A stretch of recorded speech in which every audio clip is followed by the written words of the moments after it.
Hogwarts, The Return of Turmoil. This video is purely for entertainment and does not infringe on copyrights or laws.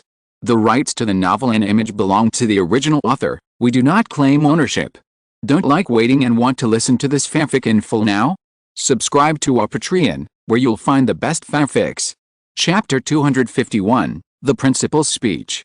The school has added a new stone sculpture. I'm sure you all have seen it when you were in the castle. The freshmen may not know that there was no stone sculpture there before. I'm sure you are all curious about how this stone sculpture came about. Principal McGonagall has a serious aura.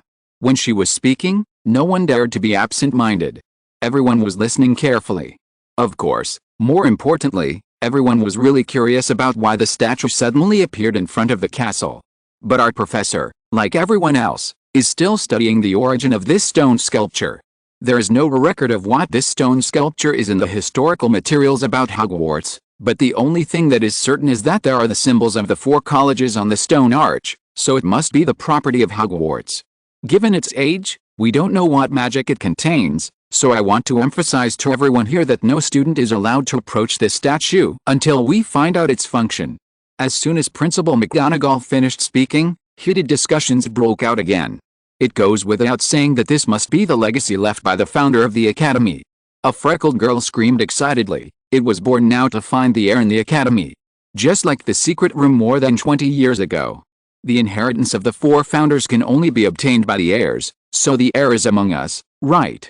Another third-year blonde-haired boy shouted, so we all have the opportunity to get their inheritance. If we inherit a large amount of their inheritance, then we will have no worries for the rest of our lives. We should all touch the door, so that it will be easy to screen out who is the real heir. A student loudly proposed, and his proposal soon received support and cheering from many people. The whole hall was noisy, and everyone was excitedly discussing who is the heir, as if they had really regarded the sudden appearance of this stone sculpture as a clue to the inheritance of the 4 founders of Hogwarts. But Maureen frowned. He did not participate in the discussion, but was just thinking about his own things. Are you two not reacting? Lily gathered her hair behind her. She was very enthusiastic about this matter. Why should I be excited? Hugo almost collapsed on the table. I can't be excited if I'm not full. You just think about eating. Hugo, don't forget that when Slytherin's Chamber of Secrets was opened, my father and your parents all went in. Lily said with a beaming face. So what? Hugo said. So what? God? Hugo, can you be a little ambitious? Lily was very dissatisfied with Hugo's attitude. They can open Slytherin's Chamber of Secrets, why can't we? Hugo pouted. It sounds great, but can we have food first? Isn't it good to talk while eating? Maureen, what do you think? Maureen spread his hands. Seeing that everyone was discussing so excitedly, he felt a little strange. Am I the only one here who is listening carefully? Even if that is the entrance to the inheritance, and they find the inheritance, they can't take anything away, whether it is gold coins or any magical items. Principal McGonagall said that they are all property of Hogwarts. Confiscated? Hugo asked, supporting his chin with his hand. Maureen tapped the table lightly with her fingers. It's obvious that just because you can pull the sword of Gryffindor out of the sorting hat doesn't mean that the sword belongs to you. The sword still belongs to Hogwarts, right? Lily, did you hear that? Don't think too much about inheritance. Hugo said. Lily rolled her eyes at the two of them unhappily. Those of you are destined to have no chance of inheritance.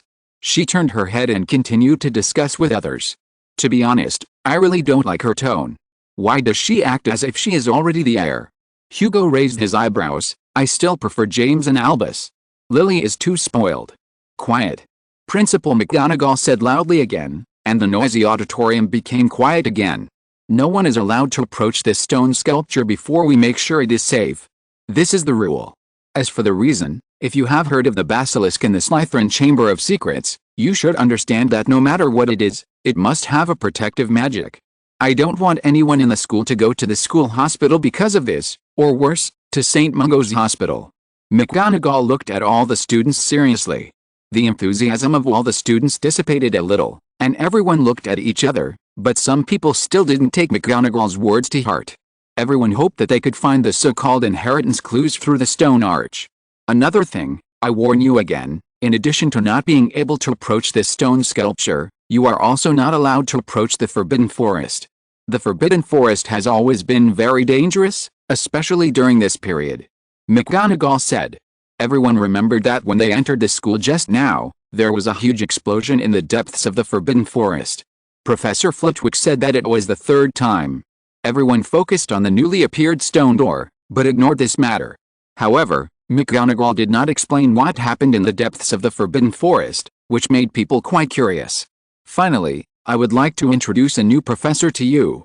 Professor Charles, who taught Muggle studies last semester, resigned for personal reasons. Professor Adams will take over the Muggle studies class this semester. Welcome everyone. Headmaster McGonagall led the applause, and a person sitting next to Professor Flitwick stood up and nodded to everyone. Muggle studies is not a course that everyone likes, because the students who have to study this course are all Muggle blind, and only a few people are interested in this course, so there are only a few scattered applause in the hall. But Maureen suddenly bumped Hugo with his elbow and said, "Look who that person is. The latest novels are first published on the 69th book bar." "Who is it?" Hugo asked. "Adams. Have you forgotten? The restaurant owner we met on the farm during the summer camp. Have you forgotten the charcoal grilled beef brisket?" Maureen said while applauding. "Oh, grilled beef brisket. I remember, I like grilled beef brisket."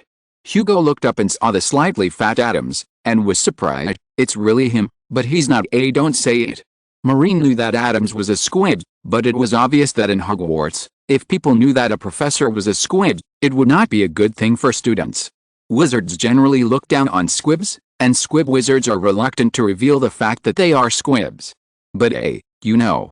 Hugo made a mouth shape, and then said, "Is it really okay to be our professor? It doesn't matter, he lives with Muggles, right? Anyway, teaching this course does not require magic." Maureen had no objection. Professor Adams looked uneasy and his smile was extremely unnatural. A person who can't do magic to teach a group of students who can do magic, he should be under a lot of pressure, but I don't know why Principal McGonagall asked him to be a professor of Muggle studies. The applause in the auditorium was not loud. Only Maureen pulled Hugo to applaud. After the scattered applause died down, Principal McGonagall emphasized some things again, and then the dinner began. To be honest, compared to some illusory inheritance, I still think eating is the most practical. Hugo's mouth was full of food, and he wanted to eat everything on the table. Chapter 252 Successor Candidate. At the beginning of the new semester, Maureen found that wherever he went, people were talking about the new stone door in Hogwarts. Whether it was the corridor between classes or the classroom, as long as there was a chance to talk, almost everyone would talk about something related to inheritance. During the break, many people would gather around the stone arch to see what was going on, often blocking the slope. The area near the stone arch statue had been isolated by Principal McGonagall with magic. A transparent magic halo surrounded the area of 20 meters around the stone arch, and no one could cross the boundary. There was also Filch, who had a bad temper, driving students away with a hoarse and irritable voice. "Why don't you let us get close? Maybe I'm the heir of Hufflepuff." When a 6th grade Hufflepuff boy tried to destroy the protective magic, he was caught by Filch, who was furious and wanted to put him in detention. "There is no heir here." Filch was very old, his hair had fallen out long ago, and half of his teeth had fallen out. He leaned on a cane and tried to catch the 6th grade boy, but failed. "You violated the school rules and should be arrested. Your hands should be tied and hung upside down from the ceiling." Filch waved his fist and shouted. His voice was already broken. But the other students were not afraid of Filch, the old administrator, because Filch was so old that he could hardly walk. He could not do anything to these students. He often had to stop and breathe after walking a few steps. He did not have the physical strength to punish students as he did when he was young. After Filch left, everyone gathered there again, pointing at the stone archway. After lunch, Maureen found Anrin in the hall. "How do you feel about the first day of class?" Maureen walked to the platform on the second floor of the castle. There was a wide view here. Many people came here to bask in the sun during class breaks. But at this time, most people were gathered on the railings, looking at the stone archway below the castle, arguing heatedly. "I like it here. I had Transfiguration and History of Magic in the morning. I actually saw the ghost professor." Anrin looked very happy. She looked clean and fresh in her wizard robes. She was holding a wand in her hand and was casting magic on a leaf. Ghosts are too common. Maureen found a bench, sat down, and basked in the sun comfortably. So is it true? I've been listening to them talking about the inheritance of the founder of Hogwarts all morning. And Ran asked impatiently. I don't know if it's true, but there must be a reason for the appearance of the stone door. Maureen didn't care much about this matter. He glanced at the crowd and saw Hugo crowded at the fence, discussing with others. After Hugo had eaten his fill, he became interested in inheritance. He had a lot of fun discussing it with Toby on the first day of class yesterday. I just heard that they are listing who is most likely to be the heir of Hogwarts. Lily and her two brothers are the most powerful candidates for the heir of Gryffindor because their father once opened the Chamber of Secrets of Slytherin. And Rand said in a low voice. There are actually candidates for the heir? They are so idle. Maureen yawned. Hugo had already run back and sat down next to Maureen and said, I've also heard that the other three candidates for the succession are Hufflepuff's talented ball player, Nooster, Slytherin's Scorpius Malfoy, and Ravenclaw's Karina. Who is Karina? Maureen asked. She's a third-year girl. I heard that she has a good relationship with Ravenclaw's Lady Grey. Lady Grey is the daughter of the founder of Ravenclaw. Everyone is saying that Lady Grey must know something. Hugo said. Lady Grey, is she the ghost of Ravenclaw? By the way, since she is the daughter of Ravenclaw, why doesn't anyone ask her? Maybe she knows what this stone arch means. Maureen was surprised. She is very cold, how should I put it? She is even colder than sweet. Hugo curled his lips. Sweet at least says thank you, but Ms. Grey is usually indifferent to students. Otherwise, do you think everyone hasn't thought of this? No, I heard that she is missing. Our class leader Mira just told me that she hasn't been seen since the start of school. I heard that the principal is also looking for her. No one knows where she went. And Rand said seriously. Missing? She has always been missing, but she suddenly disappeared at this time. Could it be that she really knows something? Hugo guessed. They were discussing the candidates for the founder of Hogwarts, but the students at the fence over there had already cried out. What's wrong? What's wrong? Hugo stood up and rushed over with great curiosity, but as soon as he squeezed through the crowd and looked down, he suddenly shrank back with a bitter face. Oh no, it's my parents and Lily's dad. Hugo said with a dull look. The latest novels are first published on 69 Shuba. Your parents are here? And Lily's father, that must be Harry Potter, right? Maureen said in surprise. Although he and Lily were in the same class, he had never met Lily's father. Think about it and you will know why the three of them came here. Slytherin's Chamber of Secrets, no one knows that place better than the three of them. Principal McGonagall must hope that the three of them can know something and study the history of this stone sculpture. Hugo touched his head and muttered. Hugo's mother, Ms. Hermione, is a senior official of the Ministry of Magic. She is smart and capable. It is said that she was originally a candidate for the Minister of Magic. Later, she gave up the election and chose to work in the Department for the Regulation and Control of Magical Creatures. She has been fighting for the rights of house elves, but her status in the Ministry of Magic is also quite high. You don't seem to like your parents coming here. And Rand looked at Hugo strangely. Of course I don't like it. Think about it. If there's a basilisk in the secret room that makes anyone pregnant by glaring at it, will your parents agree to let you go in and say hello to the basilisk?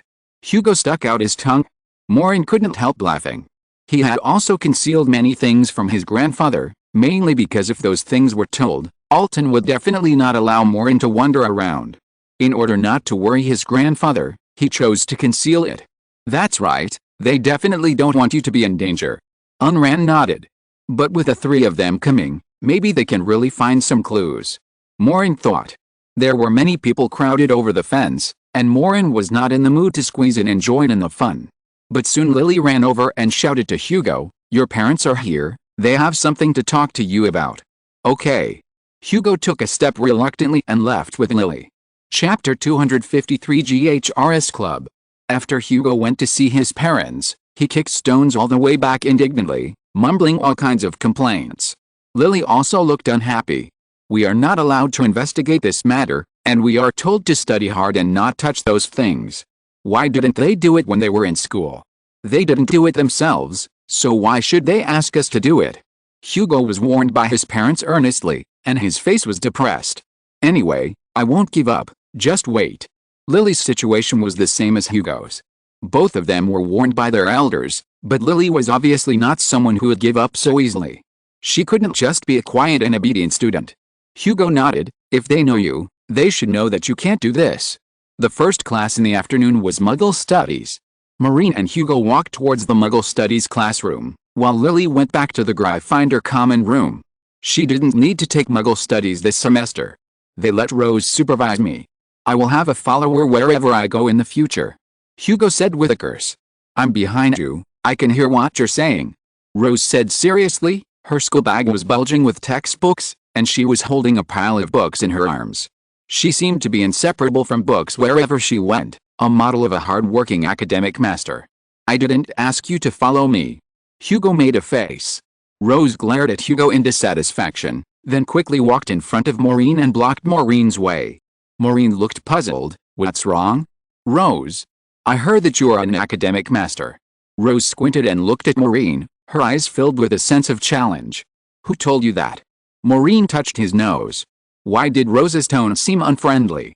Rose glanced at Hugo, who suddenly showed a malicious smile. Yes, Maureen is the academic bully.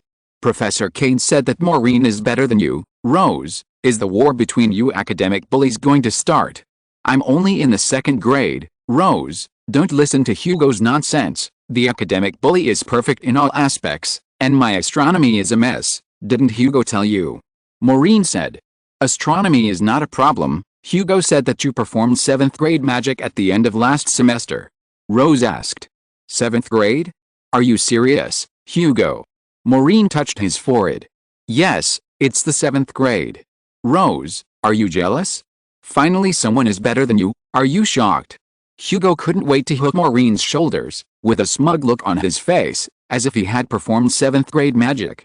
Don't listen to him, I'm not that good. Maureen didn't want to be too conspicuous, and he didn't want to provoke Rose, a serious and model student. His intuition told him that this was not a good thing. I've asked Professor Kane about this. Except for astronomy, you were excellent in every course last semester, especially Transfiguration. Professor Kane was full of praise for you. Rose sorted out the books that were about to fall down in her arms and looked at Maureen seriously. So? Maureen felt uncomfortable being stared at by Rose. Great, there's indeed a war between the top students. Hugo looked like he was watching a good show, and he wanted to bring fruits and benches to join in the fun. He said, Rose, you want to challenge Maureen, right? Maureen, please agree to her and let Rose see your strength. She will understand that there are people better than you, so she won't boss me around all day long. Rose glanced at Hugo again, and then said, you have obtained the interview qualification for the GHRS club. Rose struggled to find something in the pile of books, then she threw the books in her arms, and the books floated in the air, and she turned to look through her school bag. GHRS club? What kind of club is that? I've never heard of it before. Could it be a variant of the House Elves Rights Promotion Association?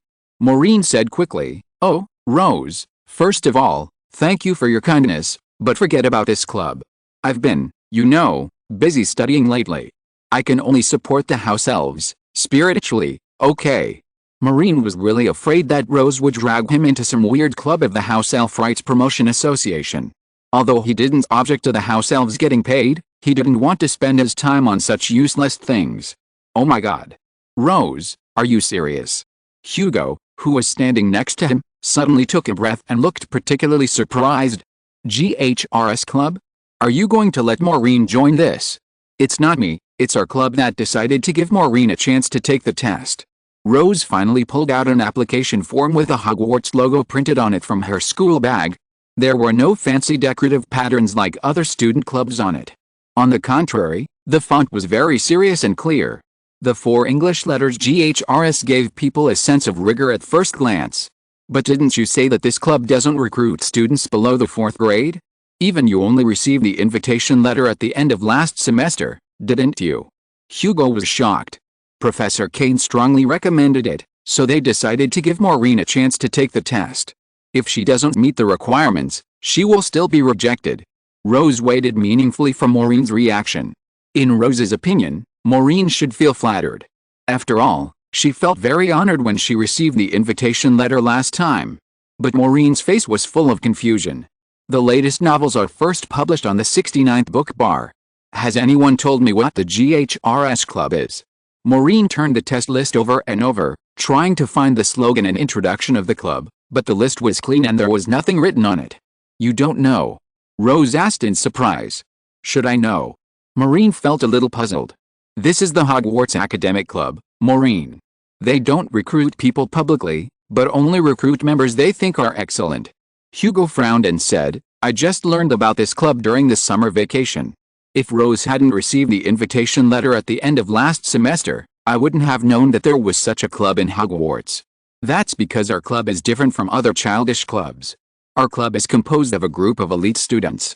Only the absolutely excellent people are qualified to be invited to join our club. Our club conducts very profound magical activities. You can't join just by playing chess. Hugo, you have no chance if you don't make progress, and you are not qualified to know our existence. Rose's tone was quite arrogant. Bah. I don't care. What's so great about it? Hugo said angrily, but his eyes betrayed himself.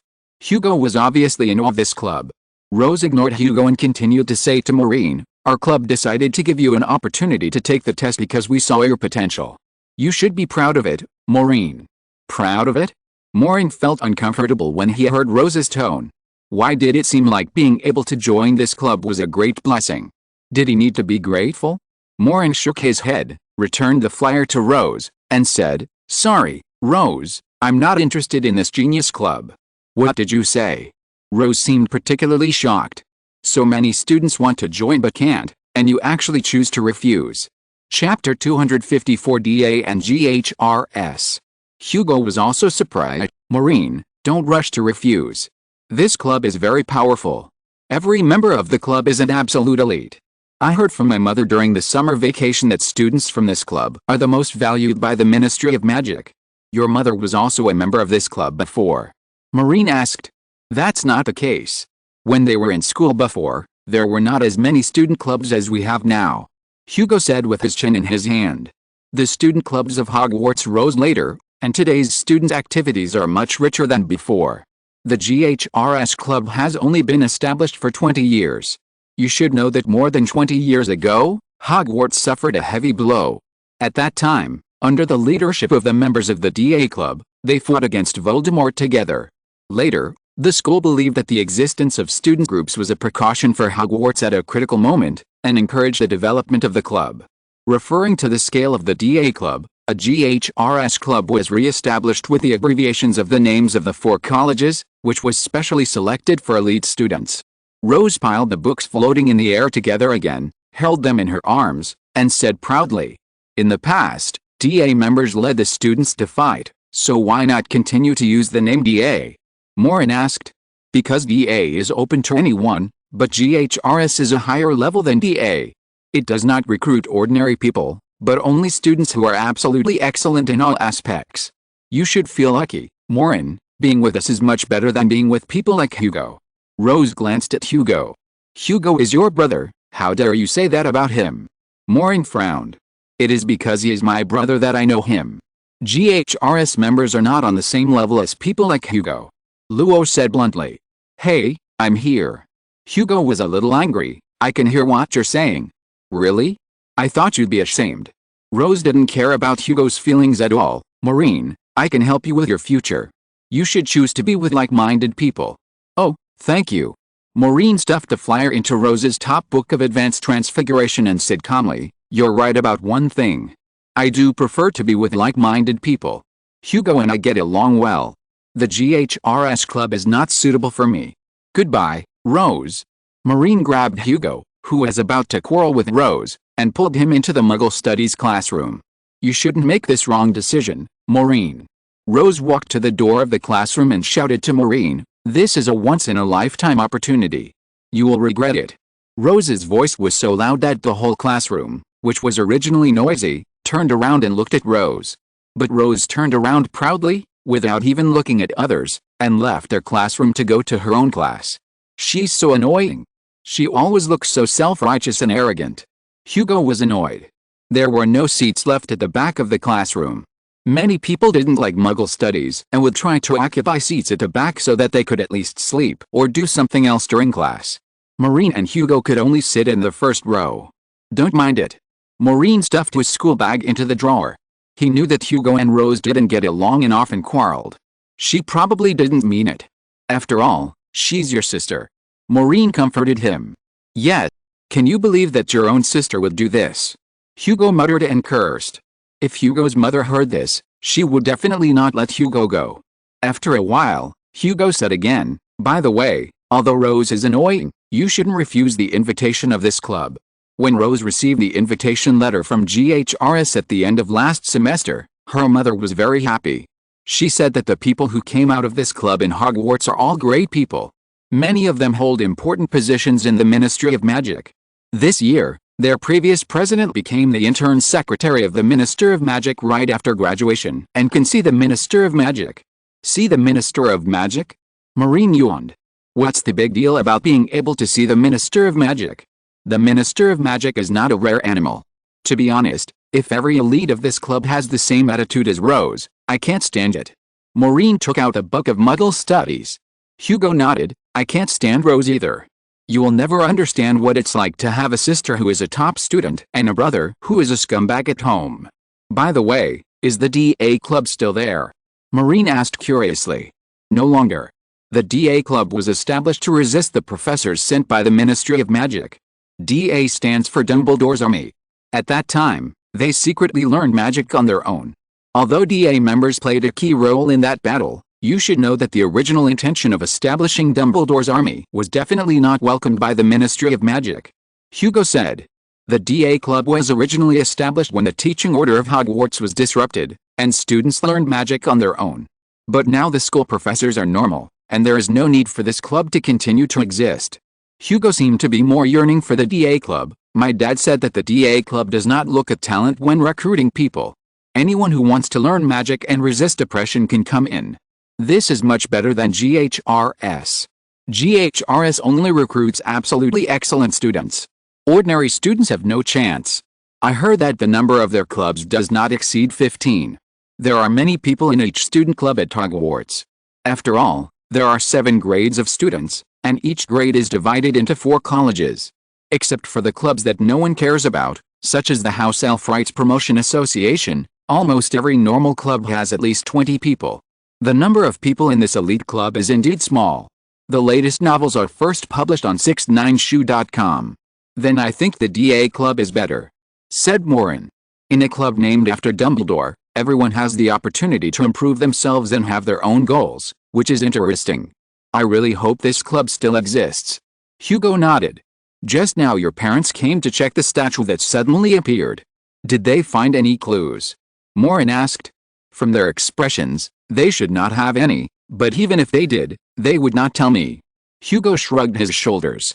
Professor Adams had hurried into the classroom. He took a deep breath in front of the podium and looked very nervous. It was not time for class yet. He glanced at all the students with some anxiety. Hello, Professor Adams. Maureen was sitting in front of the podium. He had a good impression of Professor Adams. When he went to save Professor Adams from the fire, the other party wanted to protect Maureen in return. It's you. Professor Adams recognized Maureen and was very surprised. Then he smiled anxiously, but it was very unnatural. So you are a second-year student? That? This is my first time teaching wizards, students today. I don't know. Professor Adams didn't seem to dare to look at Maureen's eyes, because the last time he told Maureen that he was a squib, he was very worried that his identity would be discriminated against by students. He already regretted telling Maureen about it. I thought you ran a restaurant. I like your charcoal grilled beef brisket. Hugo asked curiously, why did you suddenly decide to become a professor? Chapter 255 GAM's Basic Transformation Law. Because, Professor Adams felt a little weak, and beads of sweat oozed out of his forehead. He quickly took out a handkerchief to wipe it, bent down, and whispered, I didn't want to come here, but Principal McGonagall found me. I have some connections with Principal McGonagall, and what happened in the restaurant. Anyway, she knew that I was a middle school teacher before I opened the restaurant, and I had experience teaching students. I know a lot about Muggles, so she asked me to come here. After a moment, he said in an almost pleading tone, can you two do me a favor and not tell everyone that I am that thing, okay? Oh, don't worry about this, Professor Adams. In the Muggle Studies class, what can we say? Worse than Muggles, you have more experience than us, don't be too scared. Maureen knew what Professor Adams was thinking, and he said in an encouraging tone, That's good, thank you. Your name is Maureen, if I remember correctly." Professor Adams looked much calmer. He had never been so nervous when he was a middle school teacher in the Muggle world before. The bell rang and the classroom gradually quieted down. Professor Adams took a deep breath, then opened the book and said, "Hello everyone, I am your Muggle Studies teacher this school year. You can call me Professor Adams. I have received a letter from Professor Charles. You have been to Chapter 17 last semester, so everyone take out your textbooks. What we are going to learn today is..." Professor Adams began to open the textbook and picked up the chalk to write on the blackboard himself, which made many students feel very strange, because many professors basically waved their wands to write on the blackboard during class, and the handwriting would appear on the blackboard. When the chalk in Professor Adams's hand sounded on the blackboard, the classroom was a little quiet for a while. Everyone looked at Professor Adams writing on the blackboard there nervously. This action seemed to them to be a waste of time. "Professor," Cryfinder's Gemma couldn't help raising his hand and asked in confusion, "Why do you have to write on the blackboard yourself? Can't you use magic?" "Use magic?" "Yes, use magic. But Professor Adams stopped and spoke a little unclearly. He didn't know where to put the chalk in his hand. It seemed that he was stumped by the student's question. "That's because the professor wants to make this course more realistic, right, Professor?" Maureen said, "You want to teach us in a Muggle way, so that we can see how Muggles take classes." "No, that's right." Professor Adams nodded quickly, and cast a grateful look at Maureen's help. "I think since we are going to learn Muggle knowledge, we should start from the most basic. Muggles don't know magic, so they have to write on the blackboard themselves.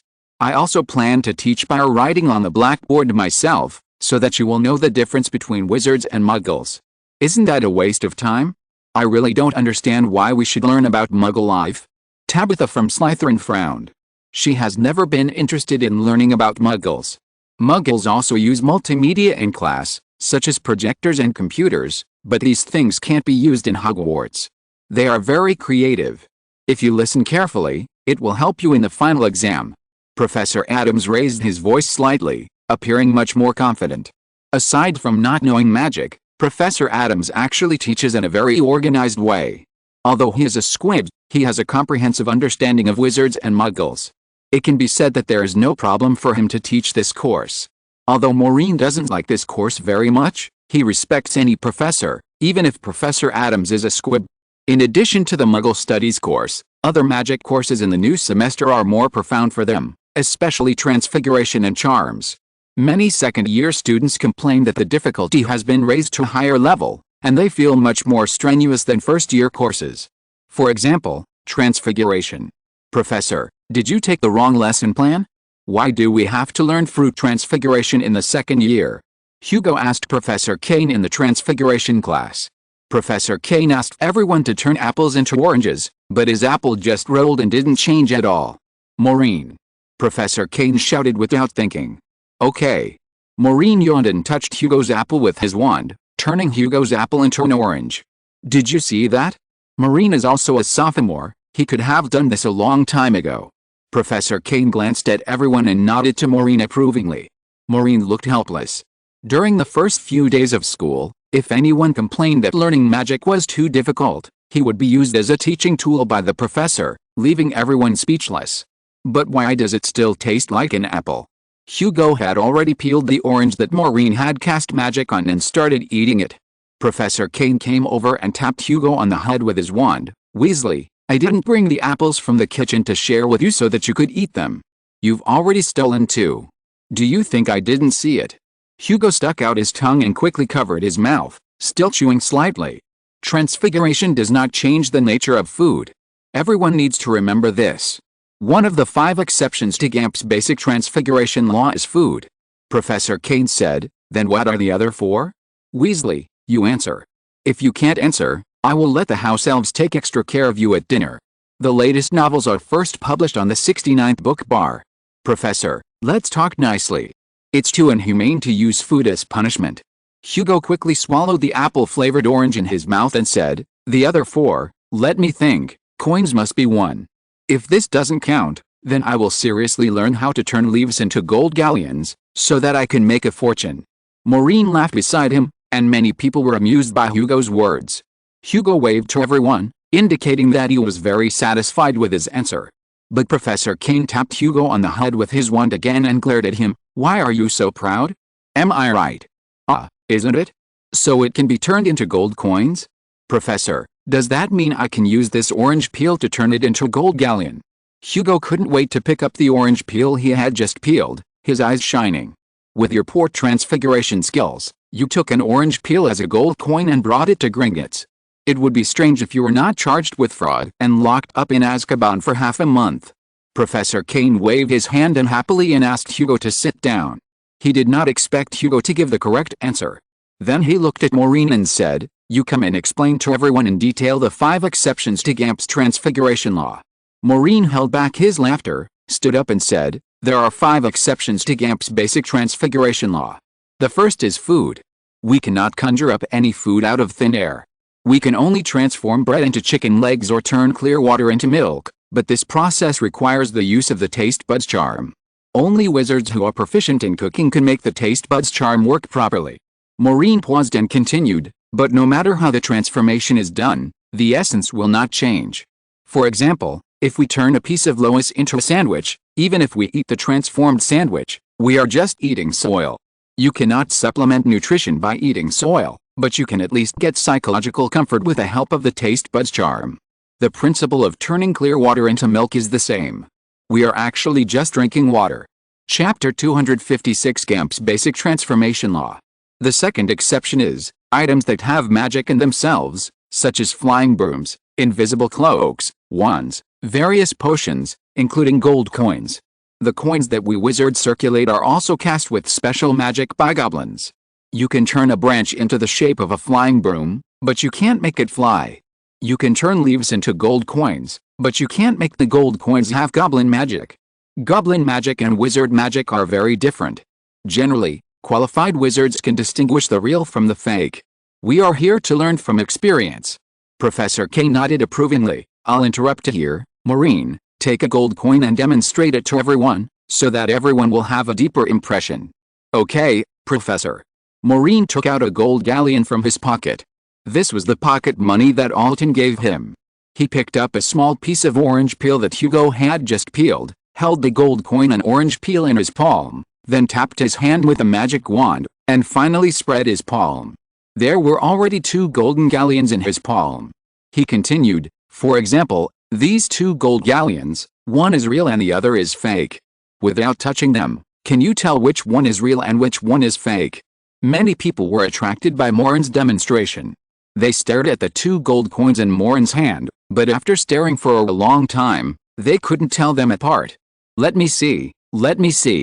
Hugo couldn't wait to grab the 2 gold coins in Maureen's hand, turned them over and over, and soon looked puzzled. Strange, they seem to be exactly the same.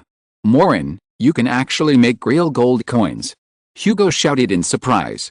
Many people also opened their mouths wide. "Of course not. I've already told you that you haven't learned how to distinguish gold coin magic.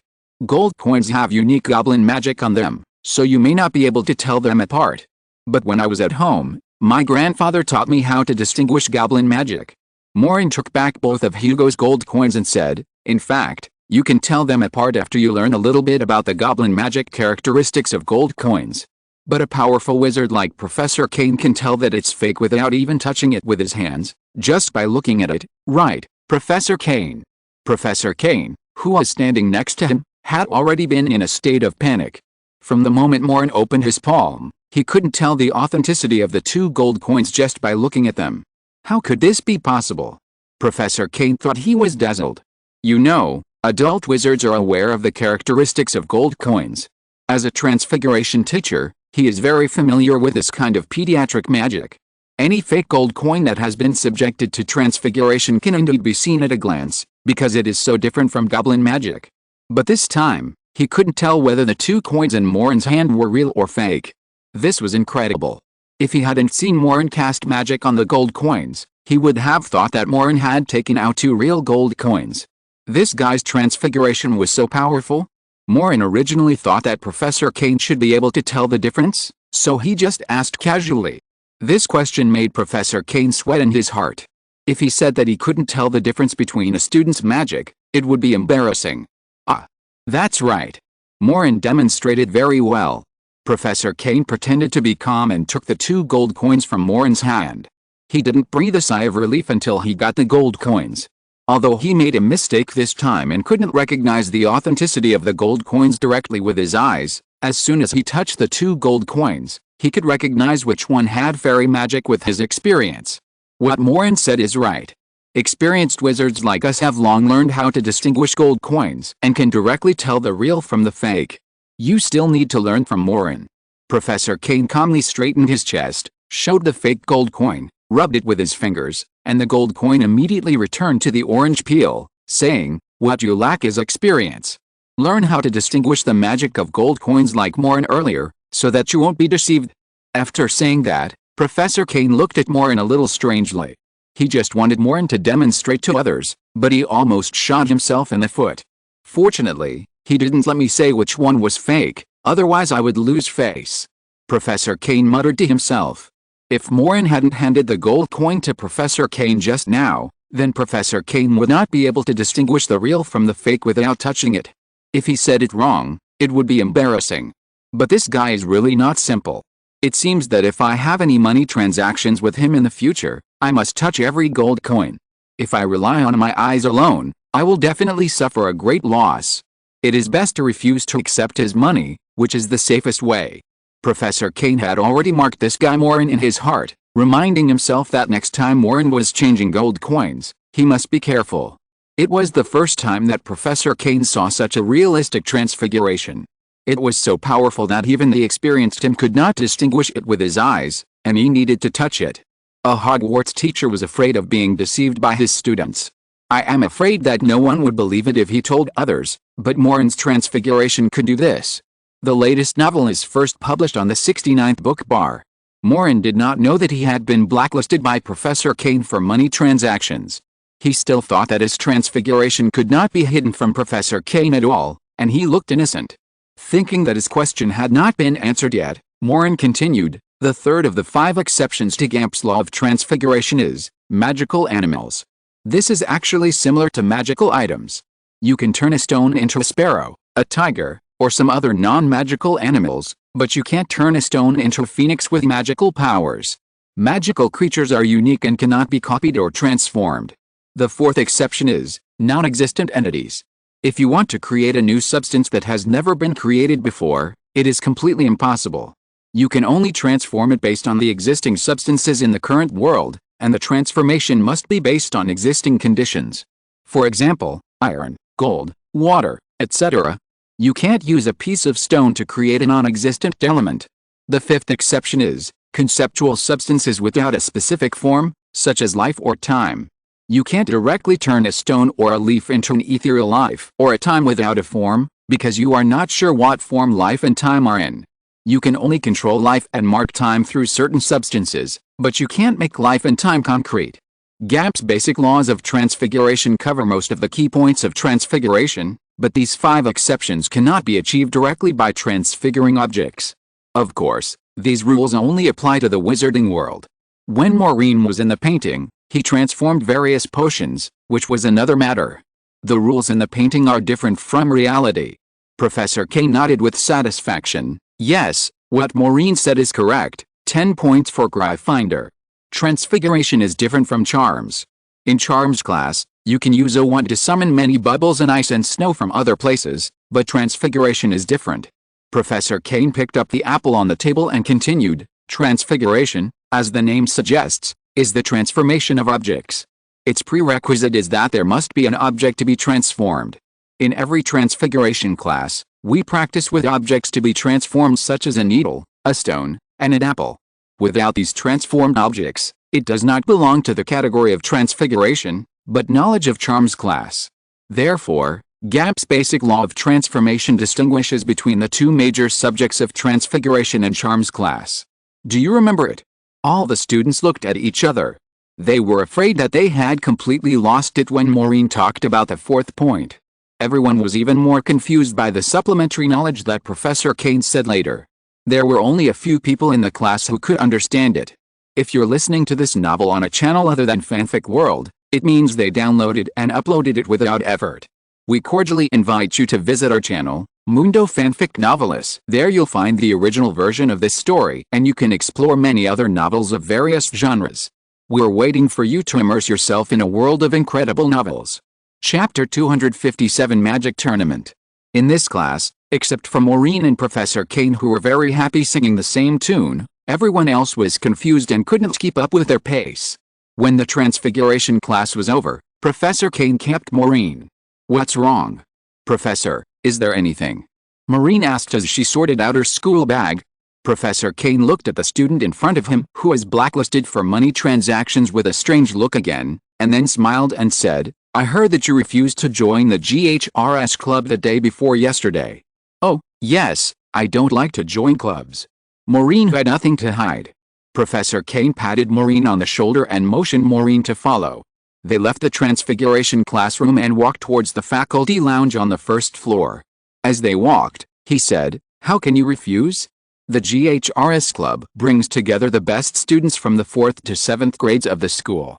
Originally, they did not recruit second-year students, but Professor Flitwick and I strongly recommended you, so they made an exception for you. With your talent, you are more than qualified to join this club." "But why do I have to join this club?" Maureen didn't quite understand the meaning of joining this club.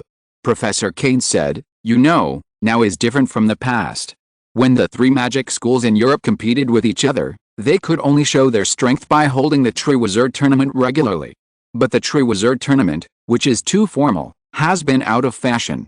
Think about it, Muggle schools often hold physics and chemistry competitions between schools. As a cultural exchange between schools, we wizards have also reformed a long time ago. Now we hold large-scale magic competitions from time to time.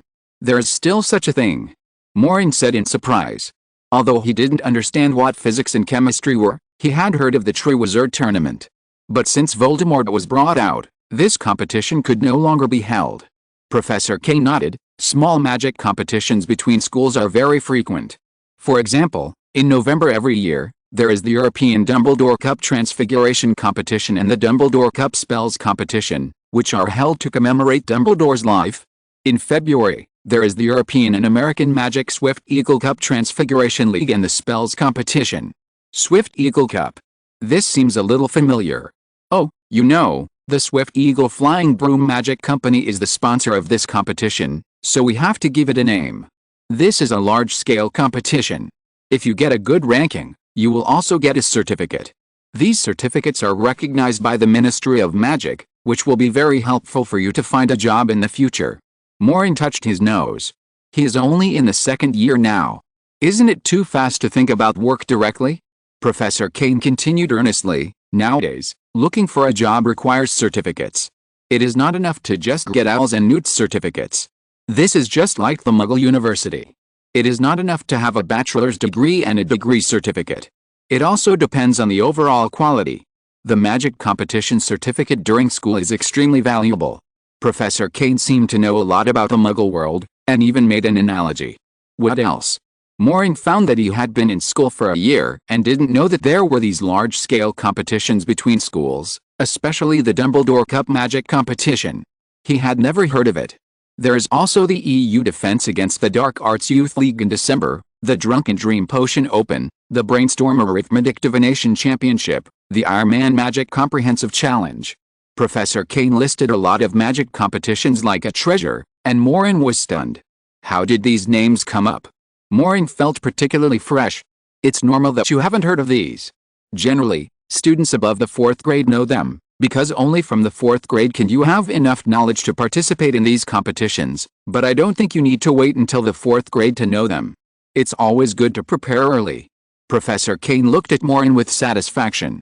Although Maureen was only in the 2nd grade, he was very optimistic about Maureen's future. GHRS club members have to participate in these competitions every year. They will be led and guided by our teachers and learn advanced magic to participate in the competitions. Many senior students in our Hogwarts win awards every year. These competitions can make a strong mark on your resume when you graduate. It's really a colorful magic campus life. But Maureen is not interested at all.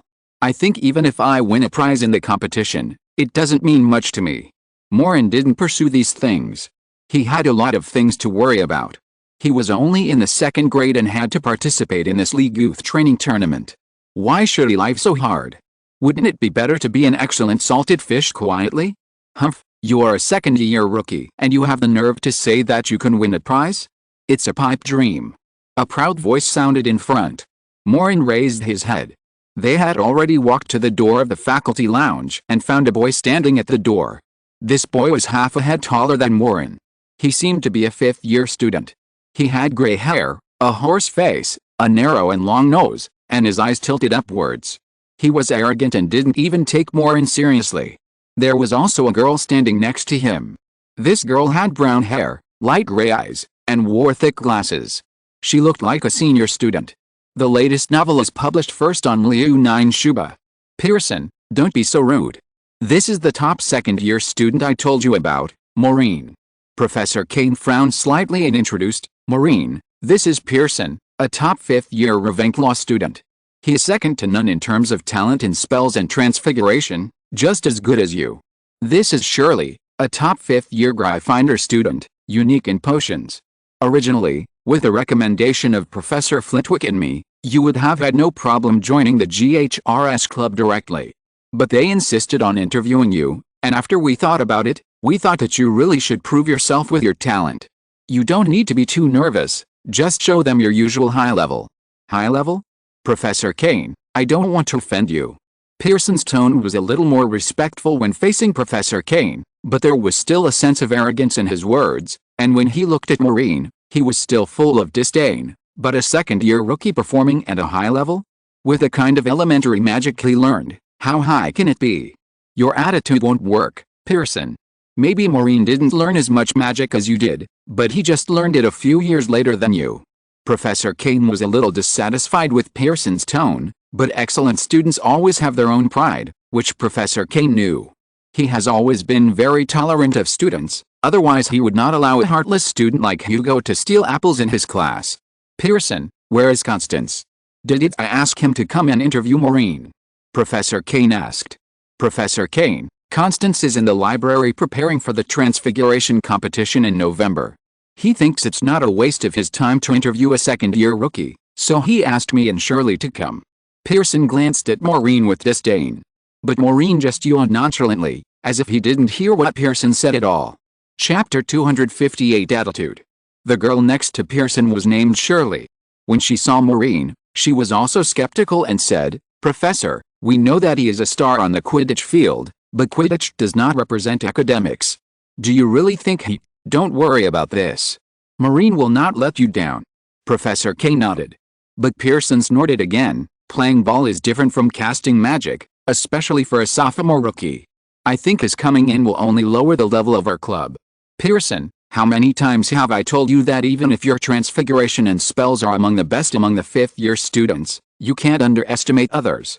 Maureen's talent for transfiguration is the best I have ever seen. What he lacks is just systematic learning. Professor Kane raised his voice and said to Pearson. Pearson lowered his head slightly. He still didn't dare to be presumptuous in front of Professor Kane, but his arrogant look was still there. Professor Kane, you should know the rules of the GHRS club. We don't recruit students below the 4th grade. I know he is good at Quidditch, but no matter how good he is at Quidditch, it is useless in our club. We only recruit smart members.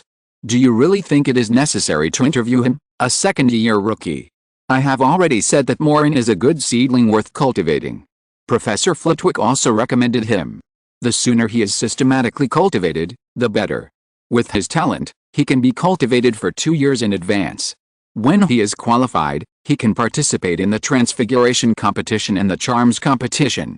He has a great chance of winning the championship. Professor Kane patted Maureen's shoulder and emphasized it. Pearson did not refute, but from his expression, he was very opposed to Professor Kane's decision. Hello, Maureen, my name is Shirley. You probably know everyone in the school. However, we don't recruit club members based on their ball skills, we only look at their magic talent. You have to understand this. Shirley's voice was not as aggressive as Pearson's, but it was not a welcoming tone. Yes, Maureen responded absent-mindedly. Yep. Is that your attitude? Pearson asked coldly. What else? Maureen spread his hands. He was not interested in this club in the first place. He came here entirely because of Professor Kane. From the moment he met Pearson, this guy looked down on him because he was a junior student. But Maureen didn't say anything the whole time. In the end, the only thing he said was that the other party was not happy. What's the connection? It's not right to say it, and it's not right not to say it. Is it necessary to go through so much trouble? You should be more sensible. It's your honor that we can squeeze out time to interview you, Pearson said coldly. Maureen laughed out loud. Pearson and Shirley both frowned, especially Pearson, who looked at Maureen with even more dissatisfaction. Sorry, I can't help but want to laugh at your self-righteous attitude. Maureen shrugged. What did you say?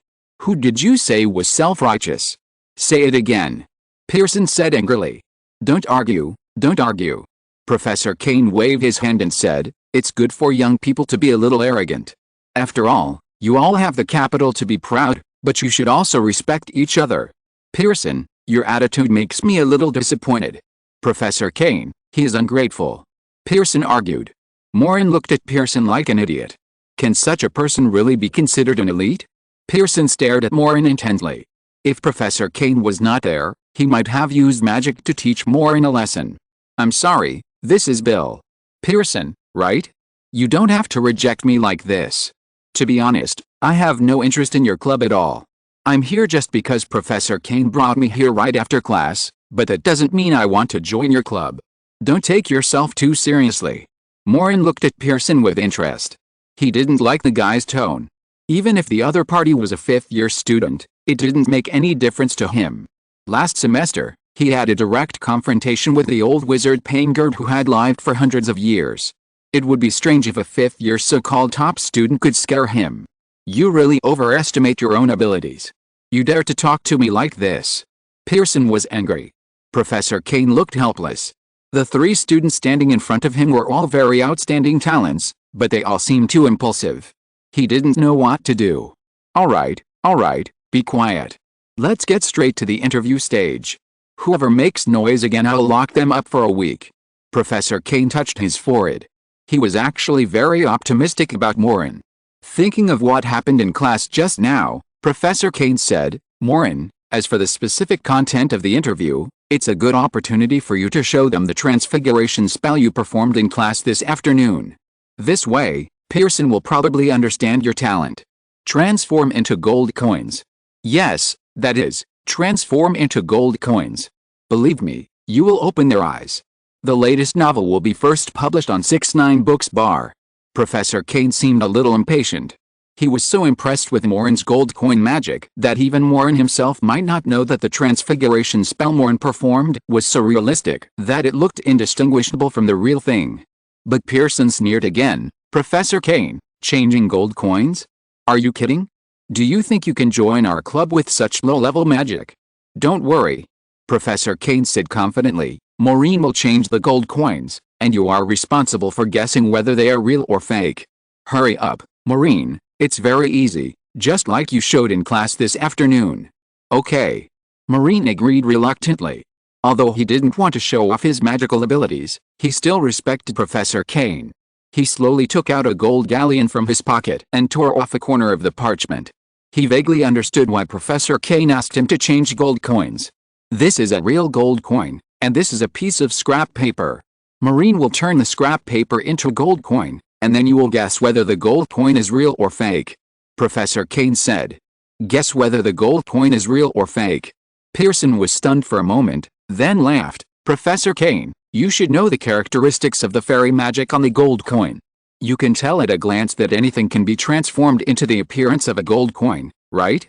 This is the most basic point of transfiguration, and experienced wizards can find it. Do you think his childish magic can convince me? Not necessarily. I want you to find the real gold coin without touching it.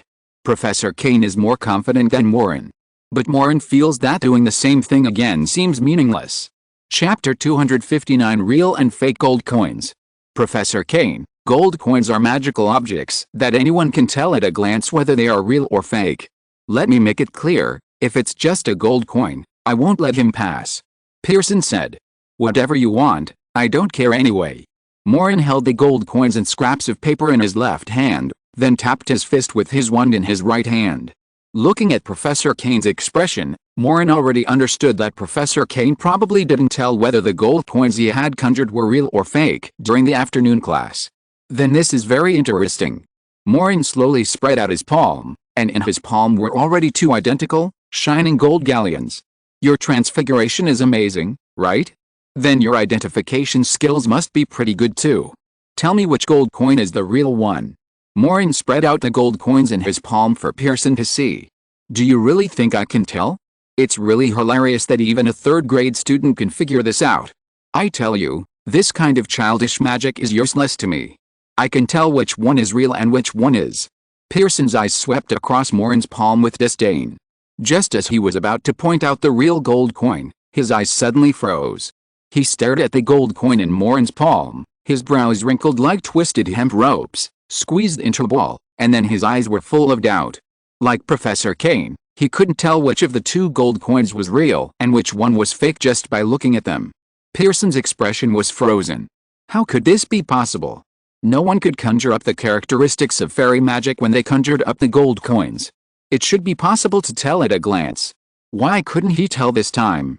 Shirley next to him was also shocked. Her expression was as confused as Pearson's.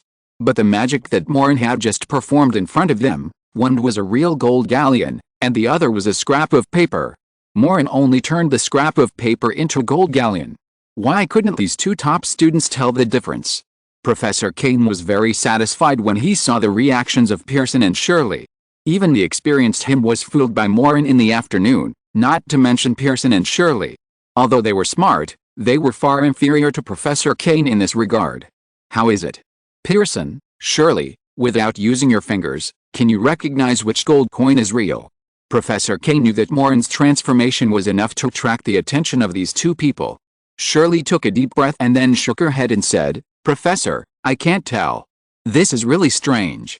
Why can the fake gold coins he made be so real? I said he is a very smart student. Now you should believe it, right? If you don't touch the gold coins, you can't tell directly with your eyes. Professor Kane praised. Pearson's face was red and white. He had just laughed at Maureen's childish magic, but he didn't expect that he couldn't see through Maureen's childish magic. This was really a slap in the face. How could Pearson swallow it with his arrogant temperament? Pearson's eyes moved slightly, and he pointed at a gold coin on the left side of Maureen's palm with a sneer and said, Childish magic, of course it's the one on the left. Professor Kane looked at Pearson in surprise. How do you know this one is real? He was very curious because Professor Kane himself couldn't tell whether the gold coin was real or fake. Pearson didn't say anything, but just pointed at the gold coin on the left with a very confident look. Unfortunately, you answered wrong. The one on the left is fake. Maureen smiled slightly and pointed at the gold coin on the left. The gold coin suddenly turned into pieces of parchment. But Pearson said arrogantly, Of course I know the gold coin on the left is fake. The one I pointed out is the fake one. Professor Kane and Shirley frowned slightly. Pearson's statement is really shameless. Pearson didn't know which gold coin was real, but he didn't want to lose face. When guessing the answer, he randomly pointed to one, but didn't say whether the one he pointed to was real or fake, and only let Maureen to confirm. There are only 2 gold coins in total. Once Maureen reveals the answer and says that the one on the left is fake, then Pearson will directly say that he originally pointed out the fake gold coin, so that the remaining one is real. If he is lucky and the one on the left happens to be real, then Pearson will not lose face in front of Maureen. It can be said that Pearson played a little trick. By doing this, he will not guess wrong no matter what. Oh, so you are pointing out the fake gold coin. Maureen suddenly realized and nodded slightly. So the remaining one. Nonsense, there are only 2 gold coins in total, one real and one fake. I pointed out the fake one, so the remaining one is naturally real. Do you still need to ask? Do you think you can deceive my eyes with your childish magic? Pearson sneered arrogantly, You are still not qualified. Since you said that the remaining gold coin is real, then I will give it to you as a reward for you. Maureen waved his wand calmly, and the remaining gold coin in his palm floated towards Pearson. Reward? How dare you talk to me like that? Pearson subconsciously caught the gold coin that Maureen sent over, but when his hand touched the so-called real gold coin, his face changed wildly. No one can directly turn out a real gold coin, not even Maureen. Maureen's transformation can't tell the authenticity from the appearance, but as long as you touch it, You can definitely find out the authenticity of the gold coin. When Pearson touched the second gold coin, he immediately discovered that the second gold coin was also fake. The latest novel is first published on the 69th book bar. You cheated. Pearson looked at the second gold coin in his hand in anger, and the second gold coin had turned into a piece of parchment. This time, even Professor Kane and Shirley couldn't help but open their mouths wide. What happened? They clearly saw Maureen put a real gold coin and a piece of paper into his palm, and then turned the piece of paper into gold coin. It stands to reason that there should be a real gold coin and a fake one in Maureen's palm. Pearson's trick should have fooled Maureen. But no one expected that the two gold coins in Maureen's hand were both fake. Where did the real gold coin go? Oh, this is not cheating, it's just that your eyesight is not good. The index finger and middle finger of Maureen's left hand trembled slightly, and the real gold coin was sandwiched between his index finger and middle finger. Whether the coin is real or fake, I thought you could see it clearly. What a pity. Maureen fiddled with the real gold coin and smiled comfortably. Impossible. You only cast one spell in front of us. How did you hide it from us? Pearson still didn't give up. He was confident in his eyes. As a wizard, if Maureen wanted to cast other spells, he would be able to see it. He couldn't figure out how Maureen switched the coins. Maureen tossed the gold coin in his hand, then caught it, and glanced at Pearson lightly. This light look seemed to be mocking Pearson, and Pearson was almost angry. Chapter 260 Lobbyist. Maureen said casually, "Do you think I only cast one spell when I shook hands just now?" Pearson didn't see it. But Professor Kane pondered for a moment and said in surprise, "You cast 3. Maureen nodded and said, "Yes, Professor, 3. The splitting spell, the transfiguration spell and the invisibility spell, which split the fragment of parchment into 2 pieces, and then turned the 2 pieces into gold coins, and then used the invisibility spell to hide the real gold coins." Professor Kane looked at Maureen with approval. Even he didn't notice this just now. After Maureen finished speaking, he looked at Pearson casually again. "Why? Didn't this classmate Pearson see it? I thought you were some top students in some club and your eyes were very extraordinary. It seems that you still don't have enough experience." Like Professor Kane, he saw it at a glance. Professor Kane's face twitched, and he secretly complained in his heart, "What the hell did he see? Is this bastard making fun of me?" "Yes, I did. Well, I noticed it. Pearson, now you understand what it means that there are always people better than you, right? Maureen's talent is more than enough for him to join the GHRS club." Professor Kane knew that Maureen would not embarrass him, but would give him a way out. Maureen had done this more than once or twice, and he always saved his face, so he just went with the flow. "Oh no, Professor, I still say the same thing. I'm not interested in the GHRS club. If the top students in this club are only those who are as clever as him, then I'd better just be a sophomore student, worry-free, and grow up happily. Professor, goodbye, I'm going to have dinner."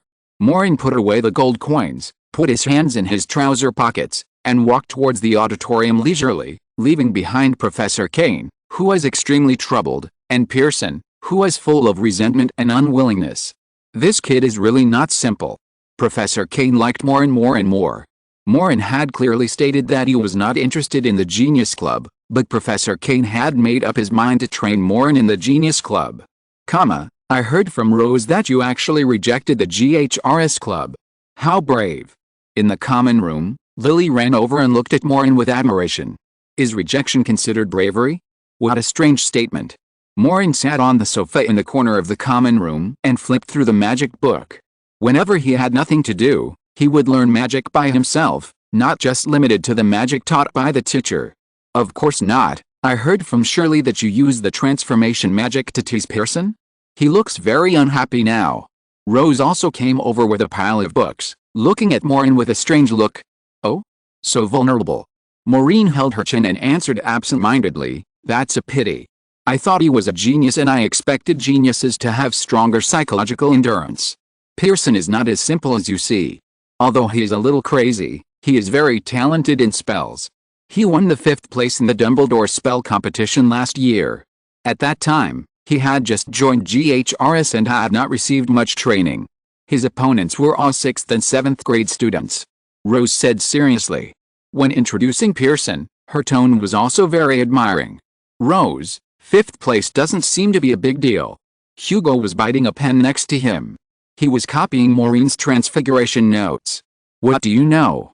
The Dumbledore Cup competition is not just for people from our school, but a total of 53 elite students from 3 European magic schools have signed up to participate. These elite students are all masters of various transfiguration. Do you think you can't even turn a pen into a spoon like you? Rose rolled her eyes at Hugo. She never liked her brother who didn't want to make progress. Wow, so impressive. Hugo pouted his lips and made an exaggerated face, and you were defeated by Maureen. Rose seemed unable to refute Hugo's words. She looked a little annoyed. This has nothing to do with you. You'd better learn how to turn a pen into a spoon before you ridicule others. You have no right to speak about the affairs of our club. Then why are you so proud? You haven't won the prize yet. Hugo snorted. Rose ignored Hugo and sat down on the armchair opposite Maureen. She said, Shirley told me the general situation. You probably didn't see how Pearson used transfiguration. He couldn't see your magic. It must be a mistake. He is still very powerful. Rose, did you come to me just to tell me how powerful Pearson is?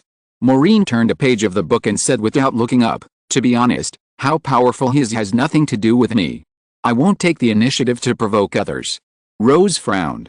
She was uncomfortable seeing Maureen's absent-minded attitude, but she insisted that Maureen should be with them, the excellent top students, instead of hanging out with her brother, a poor student. I just don't want your talent to be buried. The GHRS club is a good place for you to display your talent. Rose said seriously. Maureen closed the book and looked up. I don't understand. Why not join the GHRS club to bury your talent? As long as you want to learn magic, there are many places to learn it, right? Besides, learning magic is not just for those certificates, right? He didn't learn a lot of magic from school, but basically learned it from Arnold. It's not necessary for him to join a club. The latest novels are first published on the 69th book bar. I still hope you can consider it. Rose looked at the cover of the book Maureen was reading, Advanced Spells and Transfiguration, and was suddenly surprised. Can you understand this book? Even 5th graders may not fully understand the knowledge in this book. The content involved is too profound. I'll just take a look. Maureen shrugged his shoulders. He just borrowed this book from the library. It was not very profound to him, because Arnold had explained a lot of knowledge to him, but he didn't want to say much. Rose looked at Maureen as if he were a monster. Seeing that she failed to convince Maureen, she stood up and left. If Professor Kane and Professor Flitwick hadn't pulled him back together the next day, Maureen even felt that he would never have anything to do with the GHRS club again. What's the matter? Professor Kane, Professor Flitwick. Maureen was pressed on the chair of the charms class by the two professors with a confused look on his face. As soon as the charms class was over, Professor Kane rushed in and left Maureen alone again, as if it was an agreement. Something. The short Professor Flitwick sat on the desk, crossed his short legs, and looked at Maureen seriously. It's very important. Professor Kane leaned against the desk with his hands folded on his chest, looking serious. Chapter 261, The Fall of Dumbledore's Cup. Maureen sighed. Is it about the GHRS club again? That's right. Professor Flitwick put his legs down, and his short legs swung on the edge of the desk, tapping on the edge of the desk with a tapping sound. This matter cannot be delayed. Must I join that club? Maureen asked with his head tilted. Not only that, there is another important reason. Professor Kane remembered something, and said with an unwilling look on his face, I mentioned to you the European Dumbledore Cup Transfiguration competition in November. Well, what's the matter? Did our Hogwarts school get a pretty good ranking? I heard that Pearson won 5th place. Maureen remembered Pearson who Rose mentioned to him last night. This guy is arrogant, but he should be quite capable. 5th place. Professor Kane waved his fist. Our school sent 7 people. Pearson got 5th place, and Constance, the president of the GHRS club, only got 4th place. Isn't 4th place good? Maureen said puzzledly. Aren't there more than 50 elite students participating? Everyone is an elite. It's pretty good to get 4th place, right? 4th place is not bad? Maureen, this is the Dumbledore Cup. The Dumbledore Cup. That's Dumbledore. Professor Flitwick kept emphasizing the name Principal Dumbledore. Finally, he stood on the desk with his short legs. Although he was not much taller than Professor Kane when standing on the desk, he was still very angry. Maureen found it very interesting to see Professor Flitwick so excited. He had never seen Professor Flitwick look like this before. Professor Flitwick walked around the desk. This is a competition in memory of Mr. Dumbledore, named after Dumbledore. Dumbledore is one of the greatest headmasters of Hogwarts, but we only got 4th place in the Dumbledore Cup Transfiguration competition. Not to mention that we only got 5th place in the Dumbledore Cup Spells competition. Oh, that doesn't make sense. Maureen nodded slightly. It didn't matter if he didn't get 1st place in other competitions, but in the competition named after Dumbledore, Hogwarts only got 4th and 5th place at best, and the top 3 places were taken away by other schools. It was really embarrassing. It's more than just unacceptable. Professor Kane was also very excited. He pulled over a chair next to him, sat down and said, "It would be fine if we didn't make it into the top 3 for 1 year, but we haven't made it into the top 3 in the Dumbledore Cup for 3 consecutive years. Not made it into the top 3. Oh my god. 3 years, in 3 years, the elite members of the GHRS club haven't made it into the top 3. I am so ashamed. If it weren't for you." Professor, interrupt. Maureen waved his hand hurriedly to stop the 2 passionate professors. "You should know that I'm still a sophomore student, right? 2nd year, yes, only 2nd year." Maureen stretched out 2 fingers and shook them. Why did everyone seem to have forgotten that he was a sophomore? It's because you're only in the 2nd grade, so you have greater plasticity.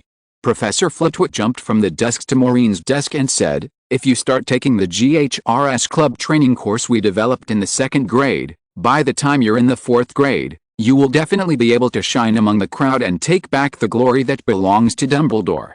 Professor Flitwick put his left hand on his waist, stretched out his right hand, and slowly waved a circle in the air in front of him. "You can look forward to standing on a high podium, with thousands of applause from the audience, all the wizards staring at you enviously, and flashlights lighting up everywhere. You have become the focus of everyone's attention, just because you won the gold medal of the Dumbledore Cup and maintained the honor of Hogwarts. What an exciting thing that is." Maureen was even more confused. How come it seemed that he had already won the championship from Professor Flitwick's appearance? Maureen hasn't agreed yet, and Professor Flitwick is looking forward to the podium? This jump is a bit big. Professor Flitwick, let's talk it over, okay? Come on, sit down. Maureen looked at Professor Flitwick, the old man standing on the desk in front of him, dancing with joy, afraid that he would fall down because of excitement. He was so old, but still so energetic. It was really great. "We are optimistic about you, so we decided to train you.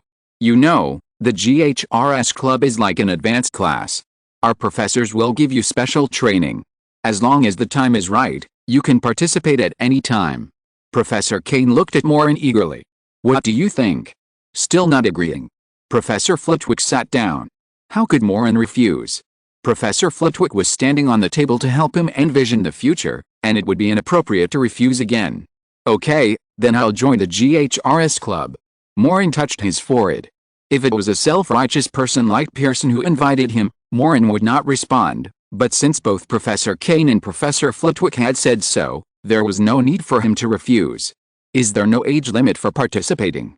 "No, as long as you are a student in school, you can participate. But we usually let students above the 4th grade participate, because at that time you will have learned magic knowledge more systematically. It doesn't matter, you can wait until November next year to participate."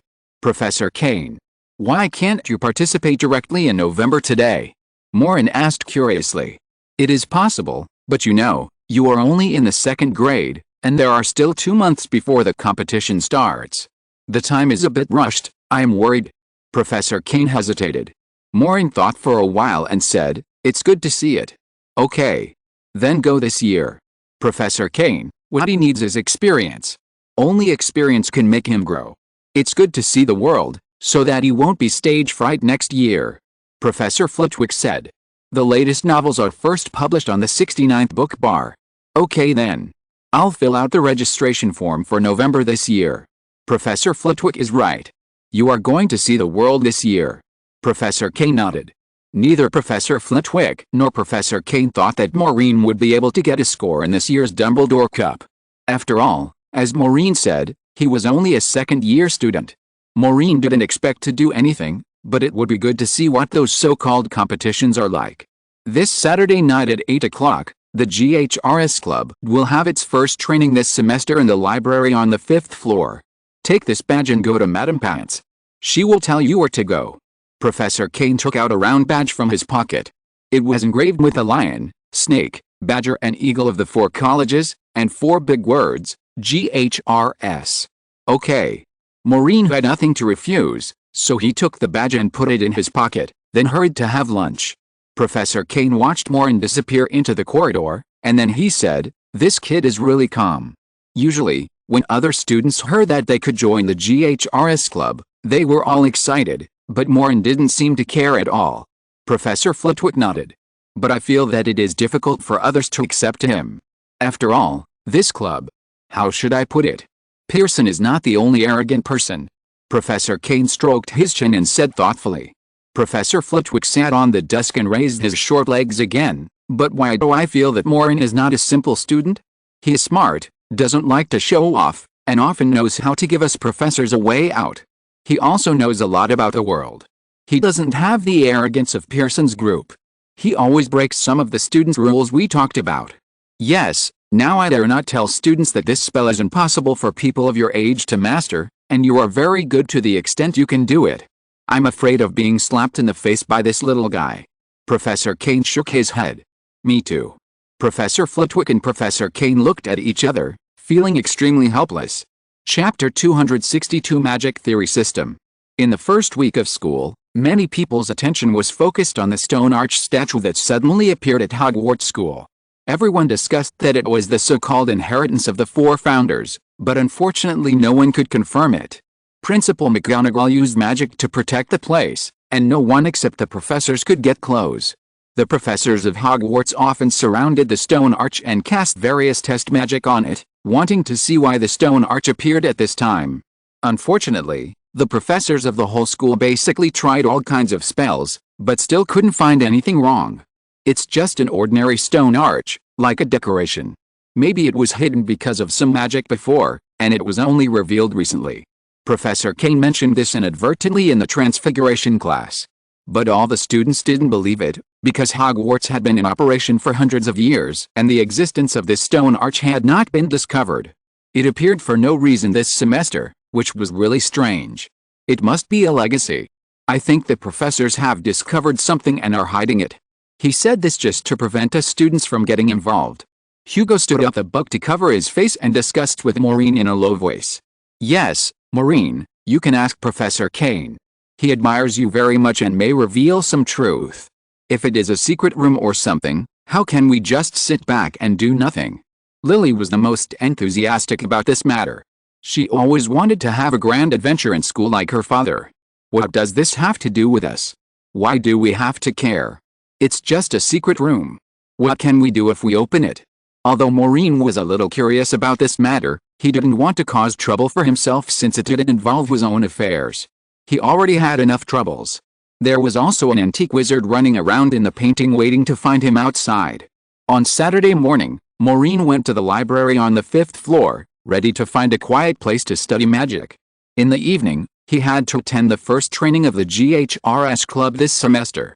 As a special new member of the club, he had never seen anyone except Rose and Pearson Shirley, but he didn't care much about this training. There were not many people in the library. There was usually no homework at the beginning of the school year. In addition, it was the weekend of the first week, so few students would come here. Maureen saw Sweet in the corner again. Sweet talked a lot more this semester. He nodded and greeted Maureen slightly, and then continued to read his book. Maureen took out Advanced Magic and Transfiguration from his school bag and continued to read the book about coordination and restraint between solid and liquid magic on the desk next to him. Advanced Magic mainly introduces advanced magic and S-level magic.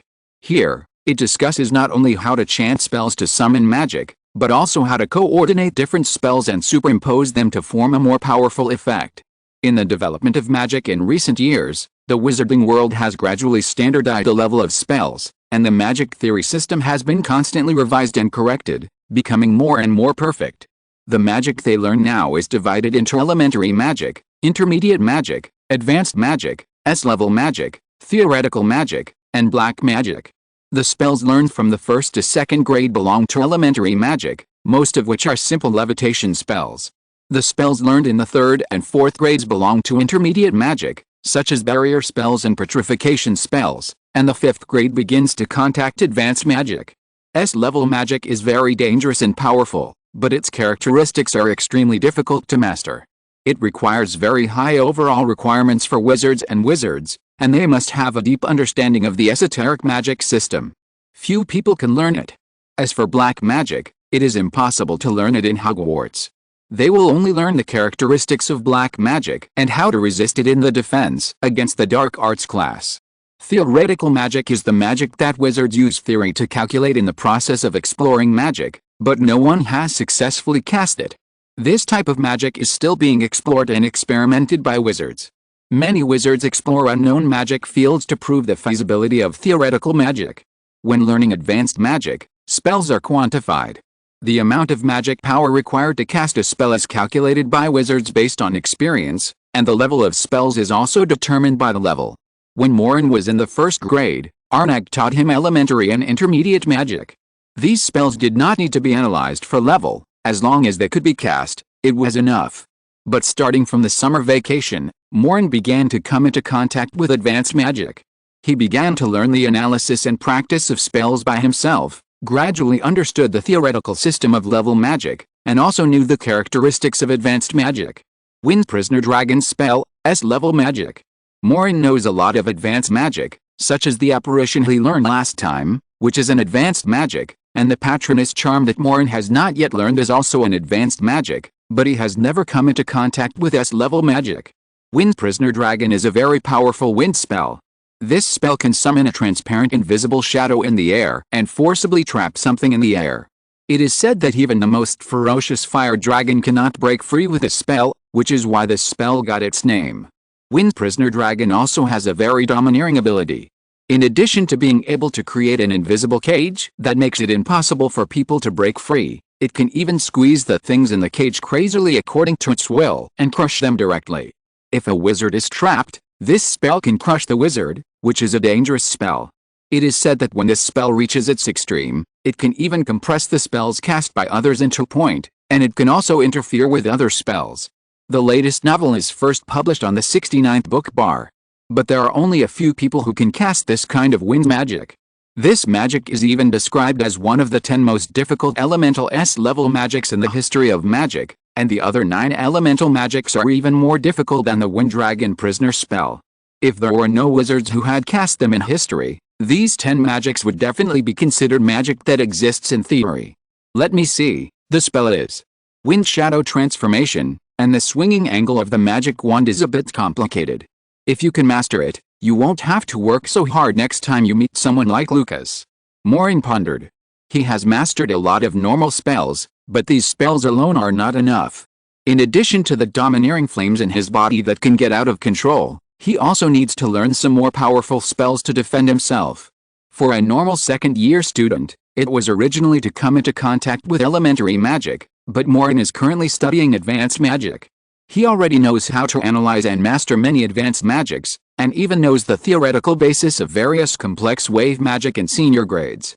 In terms of magic control, he is far superior to his peers, even senior students. Now he was going to try to learn S-level magic, which was more difficult than advanced magic. No matter what the result was, he would experience it first. Maureen walked to the compartment in the library that was dedicated to practicing magic. Students who wanted to study magic while reading books in the library had to come here. There was a row of shelves in this room, and there were many props for students to practice magic, such as stones, sand, silver needles, towels, and even dancing flames. The props and spells were all there, but it was not certain whether they would succeed. Chapter 263, Wind Prisoner Dragon. Maureen walked to the table in the corner of the room, spread out the book, pondered for a long time, and began to try this S-level magic. The Wind Dragon spell is indeed difficult. Even if you master the spell and the movements of the wand, it is not so easy to cast it. Even Maureen, who is gifted, can't master it. Maureen found a piece of magic clay in the corner. This kind of clay is very flexible and is similar to the clay that Muggle children play with. The only difference is that the things made from this magic clay can move. For example, if you make a little man, the little man will run around on the table, and if you make a dog, it will bark twice. He plans to use this palm-sized magic clay as the object of the spell to see if he can flatten the clay. Wind shadow transformation. Maureen swung his wand forward, and a ripple like smoke waves came from the tip of the wand, but it soon disappeared, and the magic clay couldn't even move. The first failure was not surprising. He tried 30 times. The most effective time, the plasticine only moved slightly and then fell down. The wind he summoned had no effect on the plasticine at all. This was different from his usual learning of other magic. Usually, even for advanced magic, he could see the initial effect after trying more than 10 times, but this time it was obviously much more difficult. I must have done something wrong. Maureen tried and pondered. His spell and the angle of the wand were very standard, but he just couldn't reach that point. Every time the spell left the wand, it lost its effect. When he tried this S-level magic, he had forgotten the time since 2 o'clock in the afternoon.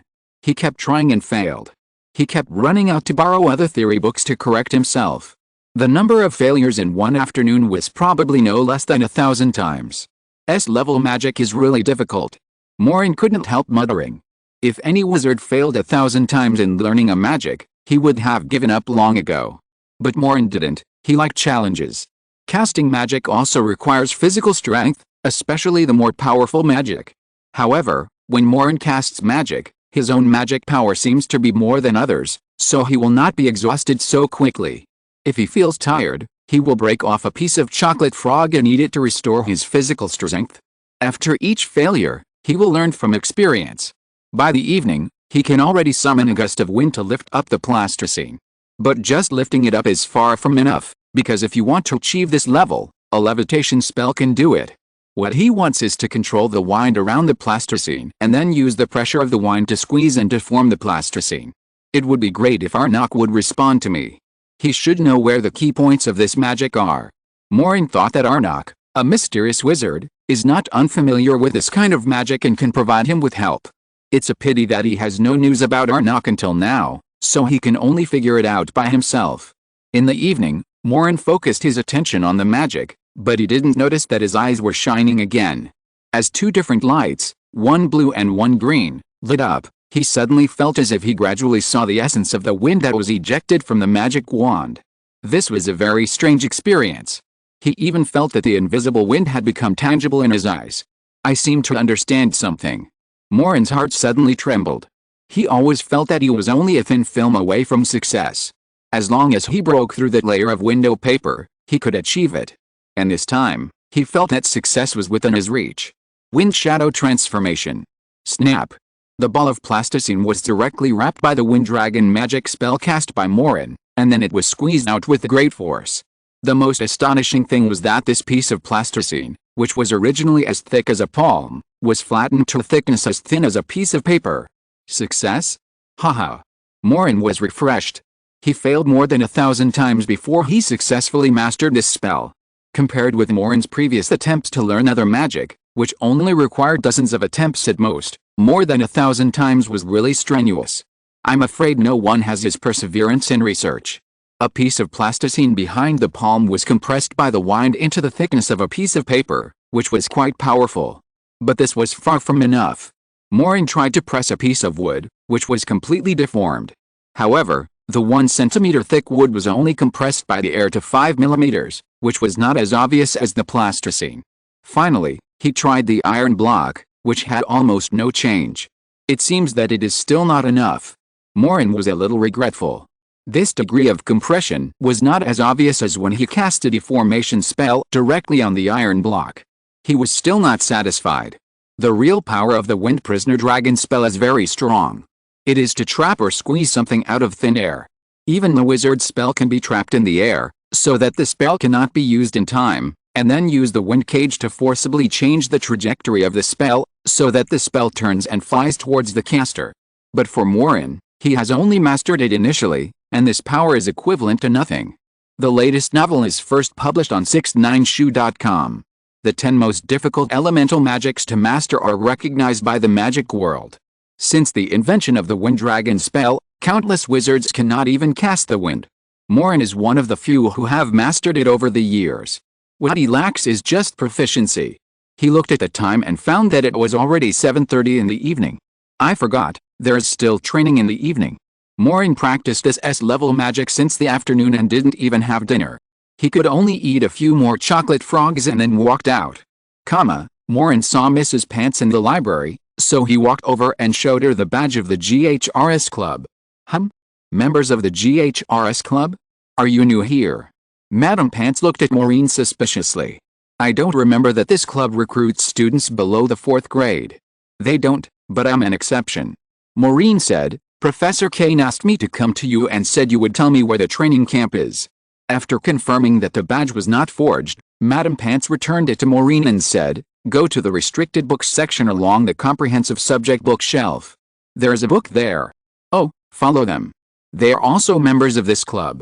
Madam Pants pointed to a person who just walked out of the library and gestured to Maureen. Maureen turned around and happened to see Pearson and Shirley. Maureen, you are here. Professor Kane told me that you agreed to join us. That's great. Welcome to join us. Shirley gave Maureen a kind smile. No matter what, Maureen's gold coin magic that day was indeed recognized by her. In her opinion, a second-year student's transfiguration could achieve such an effect, which was enough to make her look at him with new eyes. But Pearson was different. He narrowed his eyes and stared at Maureen coldly, still upset about being teased by Maureen that day. Thank you. Maureen nodded politely. I don't know where the training camp is. Can I follow you? Of course, this way. Shirley waved enthusiastically at Maureen. She didn't have the arrogance of Pearson and seemed easier to talk to. If you're listening to this novel on a channel other than Fanfic World, it means they downloaded and uploaded it without effort. We cordially invite you to visit our channel, Mundo Fanfic Novelis. There you'll find the original version of this story and you can explore many other novels of various genres. We're waiting for you to immerse yourself in a world of incredible novels. Chapter 264, Across Arcane Time and Space. They walked through rows of bookshelves and headed straight for the restricted area. Most of the books in the restricted area of the library were extremely advanced magic. If these magics were not properly controlled, they would cause serious consequences. Generally speaking, if students wanted to enter the restricted area to find books, they needed a teacher's signature, and then Madam Pants would go into the restricted area to take the books out. Maureen had never been to the restricted area before. In the past, a student broke into the restricted area of the library in the middle of the night, so a layer of imprisonment magic was cast on the restricted area. Except for members of our club and faculty, anyone who enters the restricted area will be trapped directly. Members of our club do not need the teacher's permission to enter and exit the restricted area. This badge is very important. It can ensure that the imprisonment magic will not work for you, so you must carry it with you every time you come. Along the way, Shirley patiently explained some of the club's rules to Maureen, starting with the restricted area, and then to the rules that the club needs to abide by, such as at least one night a week, there must be training, and every time there will be a professor who takes turns to come and guide everyone's magic, usually Professor Flitwick and Professor Kane. By the way, although you have this badge and can read the books in the restricted section, remember that many of the books in the restricted section are very strange. You must be careful before opening them. You will never think about what will happen when you open a banned book, especially books that record black magic. Try not to read them if you can. If you have any questions, you can come to me. Shirley was really patient with Maureen, but Pearson sneered at the side. Shirley, why are you talking so much to a junior like him? The books in the restricted section record advanced magic. He can't even recognize all the characters of a junior. How is he different from an illiterate? It's really funny. Maureen was not angry at all. He seemed not to hear what Pearson said, but said to Shirley, "Thank you, Shirley." Shirley smiled. They had already arrived in front of the bookshelf in the restricted section. The entrance to the restricted section was locked. Shirley picked up the badge and pressed it on the door, explaining, "This door used to be accessible by just performing an allow open, but it doesn't work now. If you perform an allow open, you will only bring Madam Pants." The door opened with a click. It was the first time for Maureen to come to the restricted books area. The style of the bookshelves here was very different from that of the bookshelves outside. The bookshelves outside were very bright, even at night, but the bookshelves in the restricted books area were filled with a depressing atmosphere. When he walked into the bookshelves, he could even vaguely hear someone sighing. Are the books here dangerous? Maureen knew that the sighs came from the books. For example, can they induce you to perform dark magic or something? He remembered the book he saw in the Department of Dangerous Dark Magic items that could induce wizards to kill people and create corpses, and felt that Hogwarts should not have such a book. What? Are you scared now? If you are scared, turn back quickly, otherwise you will be scared to death by a certain book. A junior student like you, who doesn't know your own limitations, is not worthy of coming to the restricted books area. Pearson said bluntly. Pearson, he just got here, don't be like this. Shirley frowned, and then said to Maureen, don't worry, the inductive magic books will not appear here. At most, they will suddenly roar when you open them. It's okay. What you should worry about is the content inside. He doesn't need to worry about this, Shirley. Pearson sneered, because he can't understand it at all. Maureen glanced at Pearson casually and still didn't say anything. This made Pearson even more proud. He thought that Maureen was poked in the soft spot by him and didn't dare to refute, and he looked at Maureen with more pride. Shirley shook her head slightly. She knew that Pearson was very frivolous because of his high attainments in transfiguration, and often looked down on others. She didn't say much, because they had turned the aisle of several rows of bookshelves and finally stopped at the end of a row of bookshelves. At this time, even Maureen felt a little unbelievable. What came into his eyes was a huge book.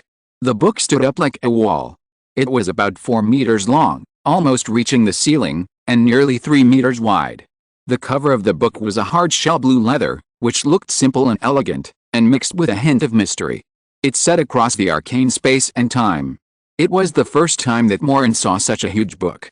He didn't know that there was such a strange big book in the library. He was amazed.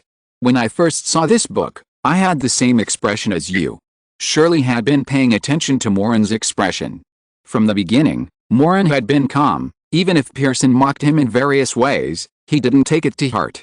When he saw this book, he finally saw some emotions on Maureen's face. Shirley gathered her long hair behind her back, then walked to the front of the big blue book and opened it. When she opened it, Maureen felt like she was opening a blue door. What surprised Maureen the most was that he originally thought that this book might just be a trick, but after Shirley opened it, Maureen found that it was a real big book, and the handwriting on the pages was very small. Not only that, the words on each page of the book were actually moving, just like reptiles, jumping from time to time, and some of them flowed like water. This book records magic related to time and space. There are more than 3,000 pages in total. The entrance to our club is on page 329. Shirley turned the slightly yellowed huge page and turned to page 329. On this page, there was a dignified and majestic brown wooden door, which occupied about half of the page. There were many moving words around the door frame. This door looked like an illustration in the page, but it really existed. Shirley stretched out her hand towards the door handle drawn on the book, and the door immediately protruded a real door handle, and then she opened the brown door. Maureen could see a room like a classroom, with some chairs in it, and a few people sitting there discussing something. It seemed that other members had arrived earlier than them. The temporary lounge is on page 698. Each member of our club has a small room of his or her own. You can find an empty small room on page 698. The spell practice room is on page 1623, and the transfiguration practice room is on page 2541. You have to go downstairs to eat, as no food is provided here. There are many other practical rooms in this book. You can go and see them later. The latest novels are first published on the 69th book bar. What kind of book is this? It's just like a large hotel, right? Shirley said as she walked in first, followed by Pearson, and Maureen at the end. But after Pearson stepped into the door, he suddenly showed a malicious smile, and the wand behind him shook lightly, and a white light shone out from his wand and covered the door all of a sudden. Maureen was about to step into the book, but found that the door was sealed by a layer of transparent glass. What are you doing? Maureen frowned. Pearson laughed contemptuously on the other side of the glass. Newcomer, Professor Kane said you are very smart, so you must know how to get through my magic, right? Chapter 265, The Stone Curse. Pearson's triumphant laughter attracted the people behind him. A few of them raised their heads and looked towards the door in confusion.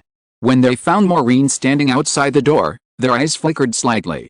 A tall girl with gray hair raised her glasses and asked in a rough voice, Pearson, is this the second-grade genius that Professor Kane mentioned? Pearson folded his arms, leaned against the door of the classroom, wand in his hand, and said in surprise, yes, the second-grade genius, Tiffany, Don't you know him? He is the Quidditch star of our school. Quidditch? I don't pay attention to that kind of barbarian game. Tiffany waved her hands. She had no enthusiasm for Quidditch. She asked again, then why did you lock him out? Pearson looked at Maureen with ill intentions. Professor Kane thinks this junior kid is qualified to join our club. He has to show some skills, right? Tiffany glanced at Maureen thoughtfully, then lowered her head to read her book. She didn't care about Pearson's making things difficult for the newcomer, nor did she want to help Maureen. Pearson, I heard that you were tricked by the second-year student a few days ago. Are you taking revenge on him? Said another boy with golden hair. When he said this, there was a hint of gloating. Pearson snorted coldly. Abigail, this is none of your business. Even if you want to take revenge on him, you can't use this kind of spell on him, right? This is not fair to a second-year student. How can he know how to break this spell? Abigail said this, but she didn't mean to help Maureen at all. On the contrary, she just had a mentality of watching a good show. He looked down on second-year students. Everyone looked at Maureen with interest. No one wanted to stop Pearson. Only Shirley turned around and said to Pearson, "It's a bit too much, Pearson. Quickly remove this stone spell." "What? Do you want to stand up for him?" "Shirley, why don't you try to break my stone spell? Then he can come in," Pearson said jokingly. "Professor Kane will be unhappy if you do this," Shirley said seriously. "I'm just teaching the new guy some rules. Professor Kane won't say anything." Pearson didn't take Shirley's words seriously. "We have to teach the new guy how high the threshold of our club is, otherwise he will think that he is so great just because he can perform some basic magic." "Pearson, I know this is your best spell, and I know that the only person in the club who can break your spell is the president, but is it really appropriate for you to use such a powerful spell against a second-year student?" Shirley asked. "What's inappropriate? Wasn't he very powerful that day? Didn't Professor Kane and Professor Flitwick praise him to the sky? Such a powerful person shouldn't be able to break my spell, right?" Pearson looked at Maureen provocatively. His eyes narrowed into a slit, and his eyes flashed with a sense of pleasure. He was quite confident in his spell. In addition to the professor, the only person in the club who could break his spell was the president. He expected that Maureen would not be able to break this spell. Pearson was just going to give Maureen a warning, to get back the face that Maureen had played tricks on him that day, and to let Maureen know his identity. Second-year students should not enter this elite club. Shirley glanced at Pearson angrily, but she couldn't convince him, so she could only walk to the door and said to Maureen through the golden stone glass, "Sorry, Pearson is just like this. I can't break this golden stone spell, and neither can anyone else in the classroom. You wait outside for a while. Professor Kane should be here soon, and then Professor Kane will take you in. I advise some people who don't know the height of the world to get out of here. Our club is not open to everyone." Pearson sneered. "I have to admit that Pearson's golden stone spell is very powerful. Although it is just a small piece of glass, it is impossible to break this glass with ordinary crushing spells or petrification spells." Maureen stretched out his finger and gently tapped the glass in front of him. The golden stone glass made a crisp sound, as thick and powerful as the roar of a rhinoceros. The sound of this kind of metal glass is quite hard, and anyone with a little experience can hear it. But Maureen said nonchalantly, "This thing doesn't seem to be a big deal." "Huh?" Pearson sealed the door with a metal glass spell, but this did not prevent the transmission of the sound. Maureen's words echoed clearly throughout the classroom and reached everyone's ears. Everyone frowned. Every student in this classroom represents the top students of Hogwarts. These students are either unique in transfiguration, or brilliant in charms, or leading in arithmancy and potions. Everyone has their own strengths. Pearson is a master of transfiguration and charms. Although he is a little crazy, he is very powerful in magic. None of the students present dared to say that they could break his metal glass spell, but who would have thought that the new Maureen actually said something that seemed very arrogant? He actually looked down on Pearson's metal glass spell? "What did you just say?" Pearson thought he had misheard. "Are your ears not working well? It's strange that you can't understand such simple words." Maureen yawned and said slowly. Pearson's expression turned cold, and he squinted his eyes and said, "You ignorant junior kid, how dare you speak so arrogantly? Where do you get the confidence to speak like that? It seems that something is wrong. Professor Kane made a mistake. Why did he find a junior student who can brag to come to our club?" Abigail turned the magic wand with one hand and held her chin with the other hand to watch the show. The latest novels are first published on the 69th book bar. Although he didn't like Pearson, he was convinced by some of Pearson's magic, such as the Golden Stone spell. He knew that he couldn't break Pearson's Golden Stone spell. That guy named Maureen, are you so arrogant right when you get here? Tiffany leaned back on her chair and looked at Maureen with some disdain. This junior guy is even more arrogant than Pearson? Pearson at least has the capital to be arrogant, but what does he think he is? In the corner, a boy with black hair and a long nose bit his nails and frowned deeply at Maureen. He obviously did not agree with Maureen joining the GHRS club. When seeing Pearson embarrass a sophomore, no one except Shirley planned to stand up for Maureen, because everyone was a proud elite student. The minimum standard to join this club was a 4th grade, and Maureen was only a 2nd grade. How could a kid who had only studied the basic courses of the 2nd grade keep up with their pace? After hearing what Maureen said, Shirley also frowned. Maureen, if you don't have any ability in our club, don't talk big. Everyone in our club speaks with strength. Shirley's voice was obviously not as enthusiastic as before. She actually felt that Maureen could not break Pearson's stone curse. Is that so? You can't break this stone spell. Maureen was very surprised. In his opinion, this spell couldn't be easier to break. Apart from anything else, Arnold had already shown him the stone spell last semester. Chapter 266, Waving the Wand and Chanting the Spell. The glass transformed by the stone curse is very hard. Ordinary crushing and cutting spells cannot do anything to this spell. It is a shield specially created by wizards to resist some offensive spells. To break the stone curse, the opponent's spell must be more powerful than the caster, otherwise it is impossible to break it. When Maureen was learning spells with Arnag last semester, Arnag often showed Maureen various spells and asked Maureen to break them, including the stone curse. The stone curse cast by Arnag was thousands of times stronger than Pearson's. Arnag thought that Maureen could not break his stone curse. But Maureen did not fight hard. He relied on a simple magic to skillfully make dense cracks in Arnag's indestructible shield. Although it was just a crack, who was Arnag? It goes without saying how powerful his stone curse was. How could it be so easy to make cracks? At that time, Arnag was shocked by Maureen's method of breaking the stone curse. To Maureen, only Arnag's stone spell would be considered a real stone spell. In Maureen's opinion, Pearson's stone spell was too far behind, not even 1,000th of Arnag's. Yes, none of us can break Pearson's stone spell. As for you, I don't want to discourage you, but I think you should be more humble. Shirley tried to be very polite. Pearson sneered, Shirley, why should we be polite to someone who has no ability but dares to brag about himself? I have long said that lower grade students joining our club will only lower the level of our club. We have to try it anyway. Maureen had already taken out his magic wand and tapped it on the stone glass, blocking the door in front of him. An invisible wave vibrated out, sank into the stone glass, and disappeared. Pearson saw that Maureen was actually trying to break his stone spell, and continued to mock, You really take yourself seriously. Who gave you the confidence to try? I tell you, even if you try 10,000 times. Snap!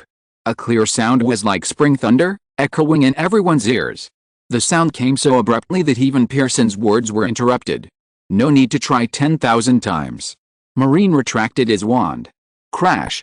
The golden stone glass blocking the door in front of them was shattered into pieces in full view of everyone. What? Shirley opened her eyes wide in surprise. This is impossible. Pearson looked at the fragments on the ground in shock and anger. Abigail's contemptuous look in the classroom also stagnated, and Tiffany, who was leaning on the back of the chair, stood up suddenly.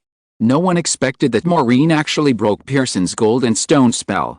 Is it impossible? I remember you said this last time. Maureen took out a gold coin from his pocket, threw it in front of Pearson, and then put it back into his pocket leisurely. Pearson's face was even uglier than eating horse manure. Not only because the golden stone spell that he was so proud of was broken by Maureen, but also because Maureen actually took out a gold coin to show off. He lost face in front of Maureen last time, and this time he wanted to get it back, but he didn't expect that he would miscalculate again. Pearson was so angry that his teeth almost broke. So which one is my seat? Oh, there are so many empty seats, so I'll just sit anywhere. Maureen glanced around and found that this classroom was much larger than he had imagined. There were already 7 or 8 students in the classroom. Obviously, some people hadn't come yet, but the 7 or 8 students who had already arrived looked at Maureen and Pearson in disbelief. with very strange expressions. "Hey, Rose, what a coincidence, you're here too." Maureen found Rose in the corner and greeted her absent-mindedly. Rose also looked at Maureen with a strange expression. She just joined the club this year, so she didn't stand up to speak for Maureen just now. After all, although she was smart among her peers, she was still a new student and was not very familiar with others. The whole classroom was too quiet. Finally, Rose broke the silence. "Maureen, how did you break Pearson's stone spell just now? I heard that only the president of the whole club can break this stone spell." Others also had this question in their minds. They couldn't wait to know how Maureen did it, because Maureen didn't recite the spell at all just now, but just used the magic wand to touch the stone glass. Even their eyesight couldn't see what Maureen did. "Oh, this, wave the magic wand and recite a spell," Maureen said calmly. Everyone almost vomited blood. They wanted to know where this was. "I know waving the magic wand and reciting the spell. What we want to know is, what spell did you use?" Rose asked again without giving up. Even Pearson, whose face was flushed, wanted to know the answer. "Spell? Don't you know it?" Maureen asked as he pulled out a chair and sat down. The spell Maureen used was a very simple sonic magic. When the sonic magic was transmitted into the golden stone glass, it would vibrate the golden stone glass. As long as the degree was controlled, it would be enough to break the golden stone spell. This degree required precise control of the frequency of the sonic vibration. Except for Maureen, I'm afraid no one had ever tried to use this magic to deal with a golden stone spell. The latest novels will be first published on Liujiu 9 Shuba. But Maureen didn't have time to explain anything. What was there to explain to this group of self-righteous elites? Why should he tell them about the magic abilities he had mastered? Go cool off. Rose was choked and embarrassed. Pearson's expression became even uglier. His best magic was cracked by Maureen, but he didn't even know how the other party cracked it. All the senior elites in the classroom looked at each other, not knowing how to answer Maureen's question. Should they just say they didn't know? It should be clear that every student present is a proud child of Hogwarts. They master more magic than all other students. Originally, they didn't think much of Maureen, a second-year student, and they didn't quite agree with Professor Kane's plan to recruit second-year students into the Genius Club. Even when Pearson used the petrification spell to embarrass Maureen, everyone was watching the show. But Maureen unexpectedly defeated Pearson's proud stone spell, shocking them all. But even so, with their arrogance, if they said they didn't know, wouldn't it be a direct admission that they were not as good as a second-year student? It is normal for club members to communicate with each other, and everyone should learn from each other's strengths. This is the purpose of the club. Tiffany, who was wearing glasses, said coldly. "Do you admit that I am a member of the club now?" Maureen glanced at the older girl indifferently. This girl was no less arrogant than Pearson. Just now, she disdainfully called people who could play Quidditch reckless. Even when Pearson blocked Maureen from entering the door, she did not intend to help. "You should be more sensible. We have the capital to be arrogant. Even if you, a second-year student, are lucky enough to learn some unconventional methods and happen to remove the spell, you are not qualified to be presumptuous in front of us." Tiffany crossed her arms and looked down at Maureen. This is not an attitude of humbly seeking advice. Maureen shook her head slightly. How could no one in this club be able to talk properly? Why are they all so arrogant? No wonder the members of the club have not been able to get a place in the Dumbledore Cup competition for so many years.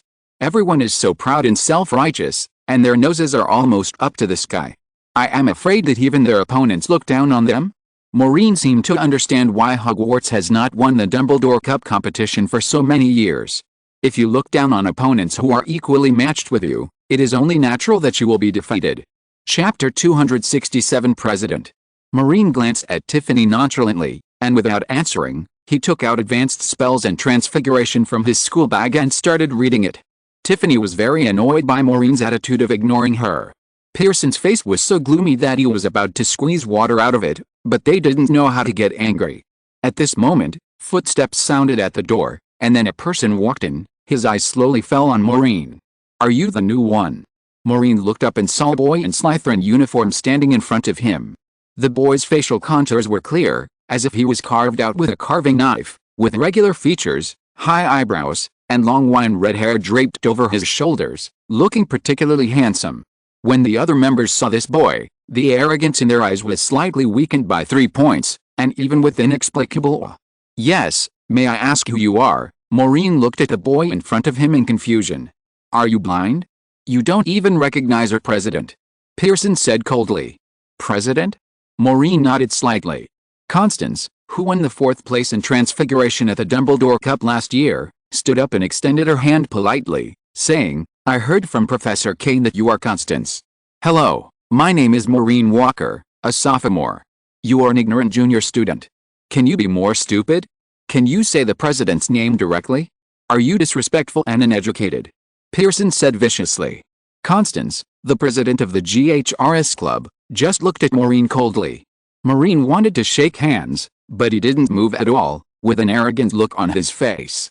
Maureen's hand just stopped in the air, and the other party didn't even bother to shake hands with him. The air was unusually quiet. Maureen frowned slightly. He glanced at Pearson, who was jumping up and down beside him, and then looked at Constance with his arms crossed, and felt very ridiculous. What era is it now? The president of a student club is still showing off his authority. Pearson even said that Maureen was uneducated. A truly educated person should extend his hand to greet others when they extend their hands, instead of crossing his arms and looking like he is the only one in the world. Maureen has always only respected people who are truly worthy of respect. If others treat him well, he will respect them. If they don't respect him, he will not go after them. He sat down indifferently, not caring about anything, and continued to read his books. He was too lazy to care about Constance. But when Maureen sat down, the students present were immediately shocked. How dare this second-year freshman not take the president of the GHRS club seriously and just sit down like that? Did I ask you to sit down? Constance said coldly. Maureen replied without even raising his head, why? This club doesn't even allow people to sit down. He really disliked this kind of student club with a strong bureaucratic atmosphere.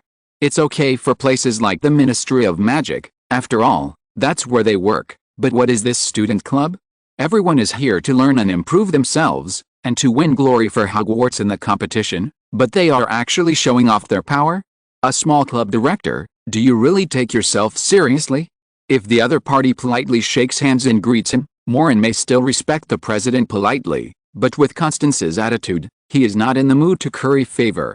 Respect is based on the principles of both parties, not just one side paying. Maureen does not need to humble himself too much. I don't like the tone of your voice, kid. Constance looked at Maureen coldly. You should follow the rules of our club when you join our club. Is the rule of your club to make things difficult for newcomers everywhere? Maureen responded indifferently. Since he didn't join this club, he has been ridiculed by Pearson. When he first came to this club, everyone stood by and watched Pearson make things difficult for him. Now the president of a club is actually ready to give him a warning. If you don't like the rules of our club, you can leave. Constance said coldly. You're right, I really don't like it. Maureen closed the book Advanced Spells and Transfiguration, pulled his school bag, and prepared to leave. He didn't want to join this kind of club in the first place. If it weren't for Professor Kane and Professor Flitwick inviting him so solemnly, he didn't want to have anything to do with this so-called genius club. But Pearson suddenly caught a glimpse of the book on Maureen's table, pressed it down, and laughed at him again unscrupulously. Advanced Spells and Transfiguration? You are actually reading such a high-grade magic book? Why are you pretending to be so high-profile? Can a second-year student like you understand this book? Maureen disliked these people more and more. Now he even had to ridicule him for reading a book? If you have the time to care about what books others read, you might as well spend more time learning how to be a human being. Maureen said coldly. You're looking for death? Pearson pulled out his wand suddenly, but Maureen's speed was not slow. The two spells instantly clashed in the air, making a bang. The latest novels are first published on the 69th Book Forum. Maureen and Pearson each took a step back. The two seemed to be at peace, and the spell was cancelled, but Pearson's heart was in turmoil, because in such a short confrontation, he almost failed to dissolve Maureen's spell. The speed at which Maureen cast the spell was not at all what a second-year student should react to. Stop. Pearson, what are you doing? Suddenly, another boy came in from outside. This boy was tall and strong. He rushed over quickly and blocked the two of them. Are you okay? To Maureen's surprise, this boy turned out to be Newster from Hufflepuff, the student who was very talented in Quidditch. Unexpectedly, he was also a member of this club. I'm fine. Maureen knew Newster, And since he wasn't as arrogant as the others, he would naturally respond politely. I'm glad you're fine, Pearson. How dare you attack a junior? Newster turned and looked at Pearson. Mind your own business, Newster. Pearson tightly grasped his wand. He had just used the whipping curse on Maureen and almost suffered a loss. He was even more annoyed with Maureen at this moment, but he couldn't tell the truth in front of so many people. I have to take care of this matter, Pearson. Newster said in a tough tone, you should know that, except for magic training, private actions are not allowed. I hope everyone is not fighting. Professor Kane also walked in from outside. Seeing that the atmosphere here was a little strange, Maureen and Pearson were still holding wands in their hands, and frowned slightly. I want to say that the issue of calling someone the president actually really happened. If you have read the news a while ago, it was about a university student union. At that time, I had some thoughts. Think about what you would do if you met such a person. What would the protagonist do? Just swallow your anger? That doesn't exist. Inspiration comes from life, right? But I still prefer the adventure route, and will focus on adventure in the future. I will finish writing this soon. Chapter 268 Unable to break free. Professor, it's nothing. We are meeting new members. When Pearson saw Professor Kane, he put away his wand. He obviously didn't want to be too presumptuous in front of Professor Kane. Using your wand to meet new members? Pearson, are you showing off your magic again? Professor Kane said. Pearson pursed his lips and said nothing. The purpose of this club is to bring glory to Hogwarts, not to quarrel among its own people. If we can't even unite our own people, how can we defeat the elites of other schools in magic? Professor Kane taught earnestly. Sorry, Professor. Maureen stuffed his books into his school bag and said, the people in this club don't welcome me very much, and I don't like the atmosphere of this club very much. He put on his school bag and walked towards the door. Professor Kane quickly grabbed Maureen and said, wait a minute, don't leave. I know this is not your fault. He turned around and glanced at everyone with dignity, then fell on Shirley. Shirley, what happened just now? Tell me what happened again. I don't want anyone to embarrass the freshmen. Shirley hesitated, looked at Maureen, then looked at Pearson, and told the whole story again, but she only concealed Constance's arrogant behavior, and even explained that Pearson used the stone spell to seal the entrance, explaining that Pearson wanted to test Maureen's magical ability, and did not mention the two people's use of magic spells just now. Maureen looked at Shirley thoughtfully, and it was obvious that Shirley did not want to offend Pearson and Constance because of Maureen. The atmosphere of this club is very wrong. After listening to Shirley's words, Professor Kane focused on one thing. You cracked Pearson's stone spell? Is this true? Maureen. Professor Kane was very surprised. He knew Pearson's ability. Pearson's talent for spells was very strong. No one in the entire club could crack the stone spell he cast except Constance. Of course he could crack it, but he knew how powerful Pearson's stone spell was. Professor, is this important? Maureen asked back. Of course it is important. Pearson's stone spell is the best I have seen among students. His stone spell is enough to withstand the impact of a furious wild boar. It can be said that this is the best stone spell caster I have seen in this age group. Professor Kane was praising Pearson's stone spell. He said a lot, and Maureen did not interrupt him. And you are only in the 2nd grade, but you can actually break Pearson's stone spell. This is incredible, and it is already something to brag about. After praising Pearson's stone spell, Professor Kane praised Maureen even more, and looked at Maureen with more satisfaction. I don't want to offend you, Professor. Maureen said politely, but I never think that breaking his magic is worth bragging about. To be honest, if you are complacent about this achievement, there is no need to compete with other schools for trophies. The real stone spell is much more powerful than his. His stone spell is really not up to par. In Maureen's opinion, only Arnock's stone spell is the target he wants to break, but he can only make a crack in Arnock's stone spell. As for Pearson's stone spell, he doesn't even look at it. How dare you say that to me? Pearson narrowed his eyes. Is your stone spell trapping me? Maureen glanced at Pearson. He really didn't like this guy. You? Pearson clenched his fists, his face flushed. He didn't know how to refute Maureen. Professor Kane was also slightly stunned. He didn't expect Maureen to be so sharp today. He knew that Maureen was actually a very easygoing student, casual, and would not take the initiative to cause trouble. Apart from often talking to Hugo in class, there was nothing wrong with him. This time, It was obviously Pearson and the others who made Maureen a little angry. Pearson was still unconvinced. He said unyieldingly, "My stone spell is not up to standard? What if you can break it? I'm afraid you can't even use the stone spell, and you have the nerve to belittle my stone spell." Maureen didn't say anything. He waved his wand directly and pointed at Pearson's surroundings. Swish. Swish. Swish. Swish.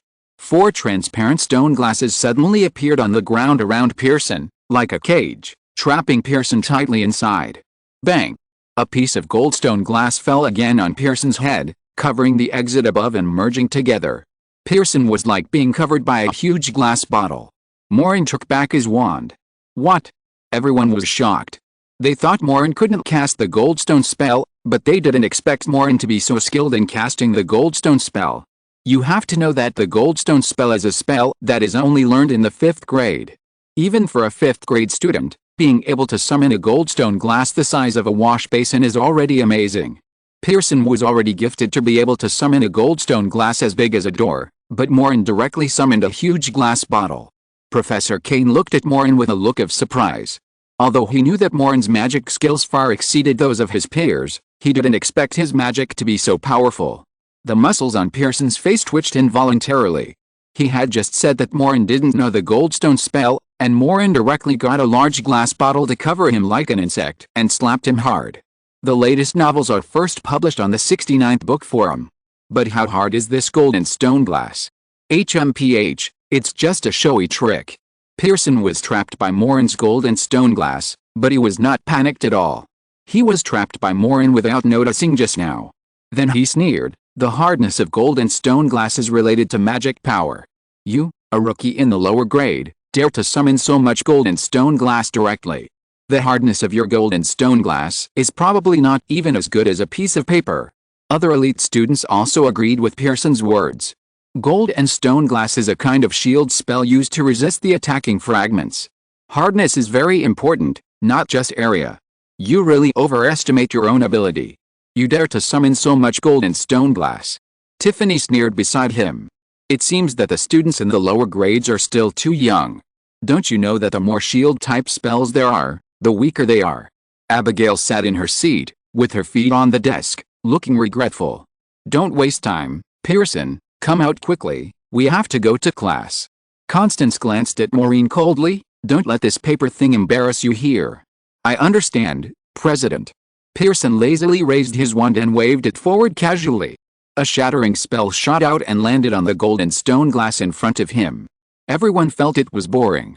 Do they still need to watch the next scene? With Pearson's ability, it is a piece of cake to poke this golden stone glass. Buzz! The golden stone glass summoned by Maureen trembled and looked shaky. But soon Pearson's lazy expression turned into surprise, because his shattering spell did not directly break the golden stone glass in front of him. Chapter 269 Arithmetic Fortune Teller. Pearson failed to break Maureen's stone spell, which was unexpected. Alright, break it into pieces.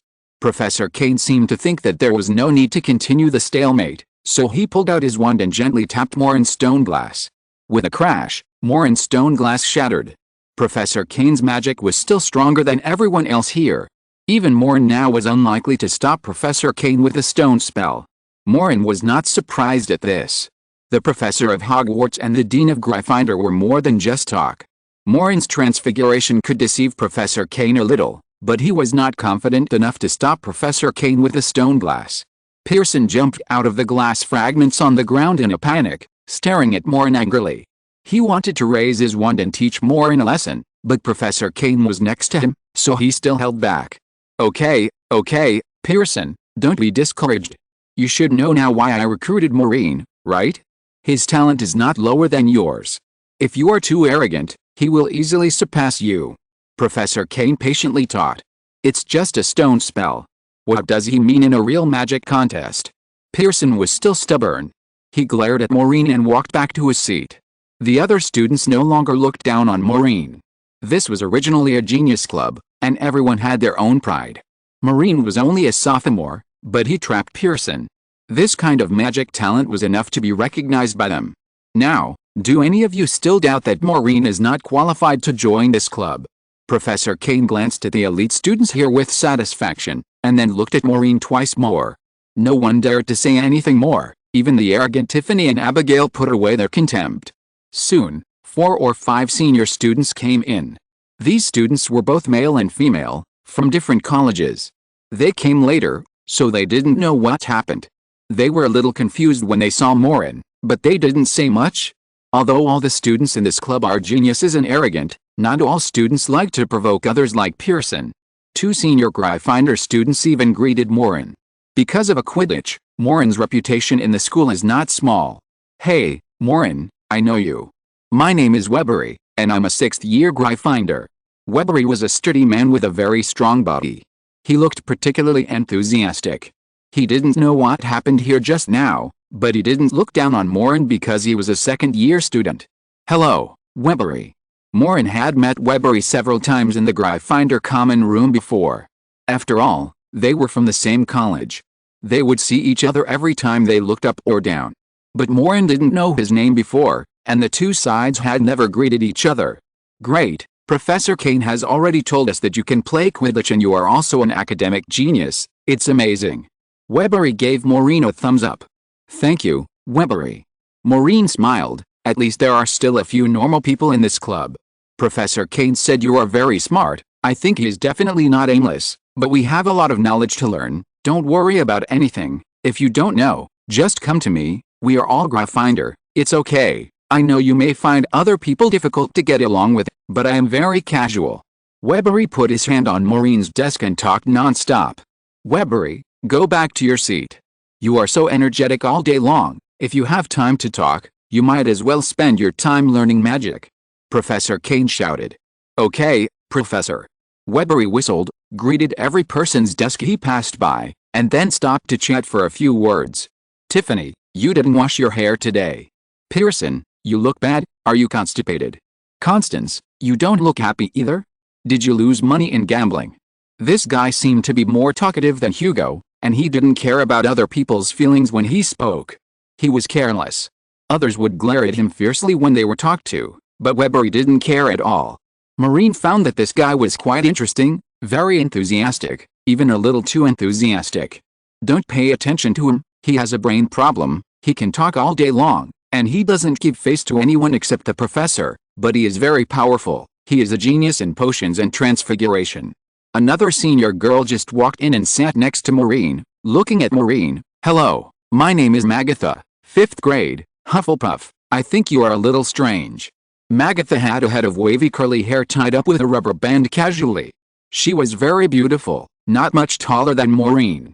When she saw Maureen, she curiously looked at Maureen from head to toe. "What's so strange?" Maureen asked. From Magatha's tone, this genius girl should be as easy to talk to as Webbery. Magatha blinked her big eyes, took out a magnifying glass from somewhere, and shone it all over Maureen, wondering, "Wait, from your height and body shape, and..." Magatha stretched out her hand to measure Maureen's face shape, and then compared it with Maureen's eyes. Why can't I calculate your birthday? The latest novels are first published on the 69th book bar. Calculate my birthday." Maureen felt very strange. Can birthdays be calculated? I can't figure out where you went just now. What's going on? Magatha shouted in surprise. "What do you mean by can't calculate?" Maureen asked in confusion. But Magatha's brows were almost twisted into a lump. She muttered, "Is today my Mercury retrograde day again? Is there something wrong with my arithmetic? Impossible. I'll try Webbery." Magatha quickly took out a piece of paper and a pen from her school bag, and while observing Webbery, she drew on her paper. Judging from the fact that the height of Webbery's buttocks is 30.6 degrees to the table, the swing of his arm is too large. He will definitely knock over the book on the table in 23 seconds, and then he will quickly wave his magic wand and catch the book when it falls to 12 inches from the ground. Is it true? Maureen looked at Magatha in surprise, and then glanced at Webbery, who was talking to Abigail next to him. 23 seconds later, Webbery actually knocked over a magic book on the table, but he waved his magic wand again to catch the book, and the book was also about 12 inches from the ground. "Awesome! Are you a fortune teller?" Maureen exclaimed. "No, I'm studying arithmetic divination, which is different from divination. Please add the word arithmetic." Magatha seemed to be disdainful of divination. Many people say that arithmetic divination is the same as divination, but it's not. Arithmetic divination is more practical. But you can see that Webbery will knock over a magic book in 20 seconds, right? Isn't that a prophecy? Maureen didn't know the difference between divination and arithmetic divination, but he knew a very powerful fortune teller, Mrs. Rhea. That's not a prophecy, I calculated it. I calculated it with a pen and a formula. Magatha raised her head and said seriously. Author's words, I didn't intend to write a cool article, I just tried it casually. Since everyone doesn't like it, I won't write that style next time. Let's go back to the first grade writing style. Chapter 270, Girls in Mercury Retrograde. How do you calculate it? Maureen asked. Magatha said, it's based on a person's movements, expressions, and shapes, combined with the interactions between the surrounding objects, including flying insects, tables, books, etc., converting them into numbers, using magic formulas to connect these numbers and calculate the most likely phenomenon. Can movements and expressions also be connected to numbers? Maureen found it very interesting. Magatha explained seriously, of course you can. For example, after Weber knocked over a book, he would catch it only after it fell 12 inches to the ground. I calculated it based on the reaction time of his current body posture, the distance between the magic wand and his hand, the falling speed and the starting height of the book, using magic formulas. It seems to make sense. Maureen nodded thoughtfully. This way, arithmetic divination seems to be more like a combination of reasoning and algorithms, which is different from the divination that can know future events by looking at the stars or touching the crystal ball. However, Maureen had long given up on divination. He couldn't even understand the position of the planets. In his weekly astronomy class, Professor Sinister gave him special attention and criticized him in various ways. Divination was completely out of his reach, so he didn't plan to study it in detail.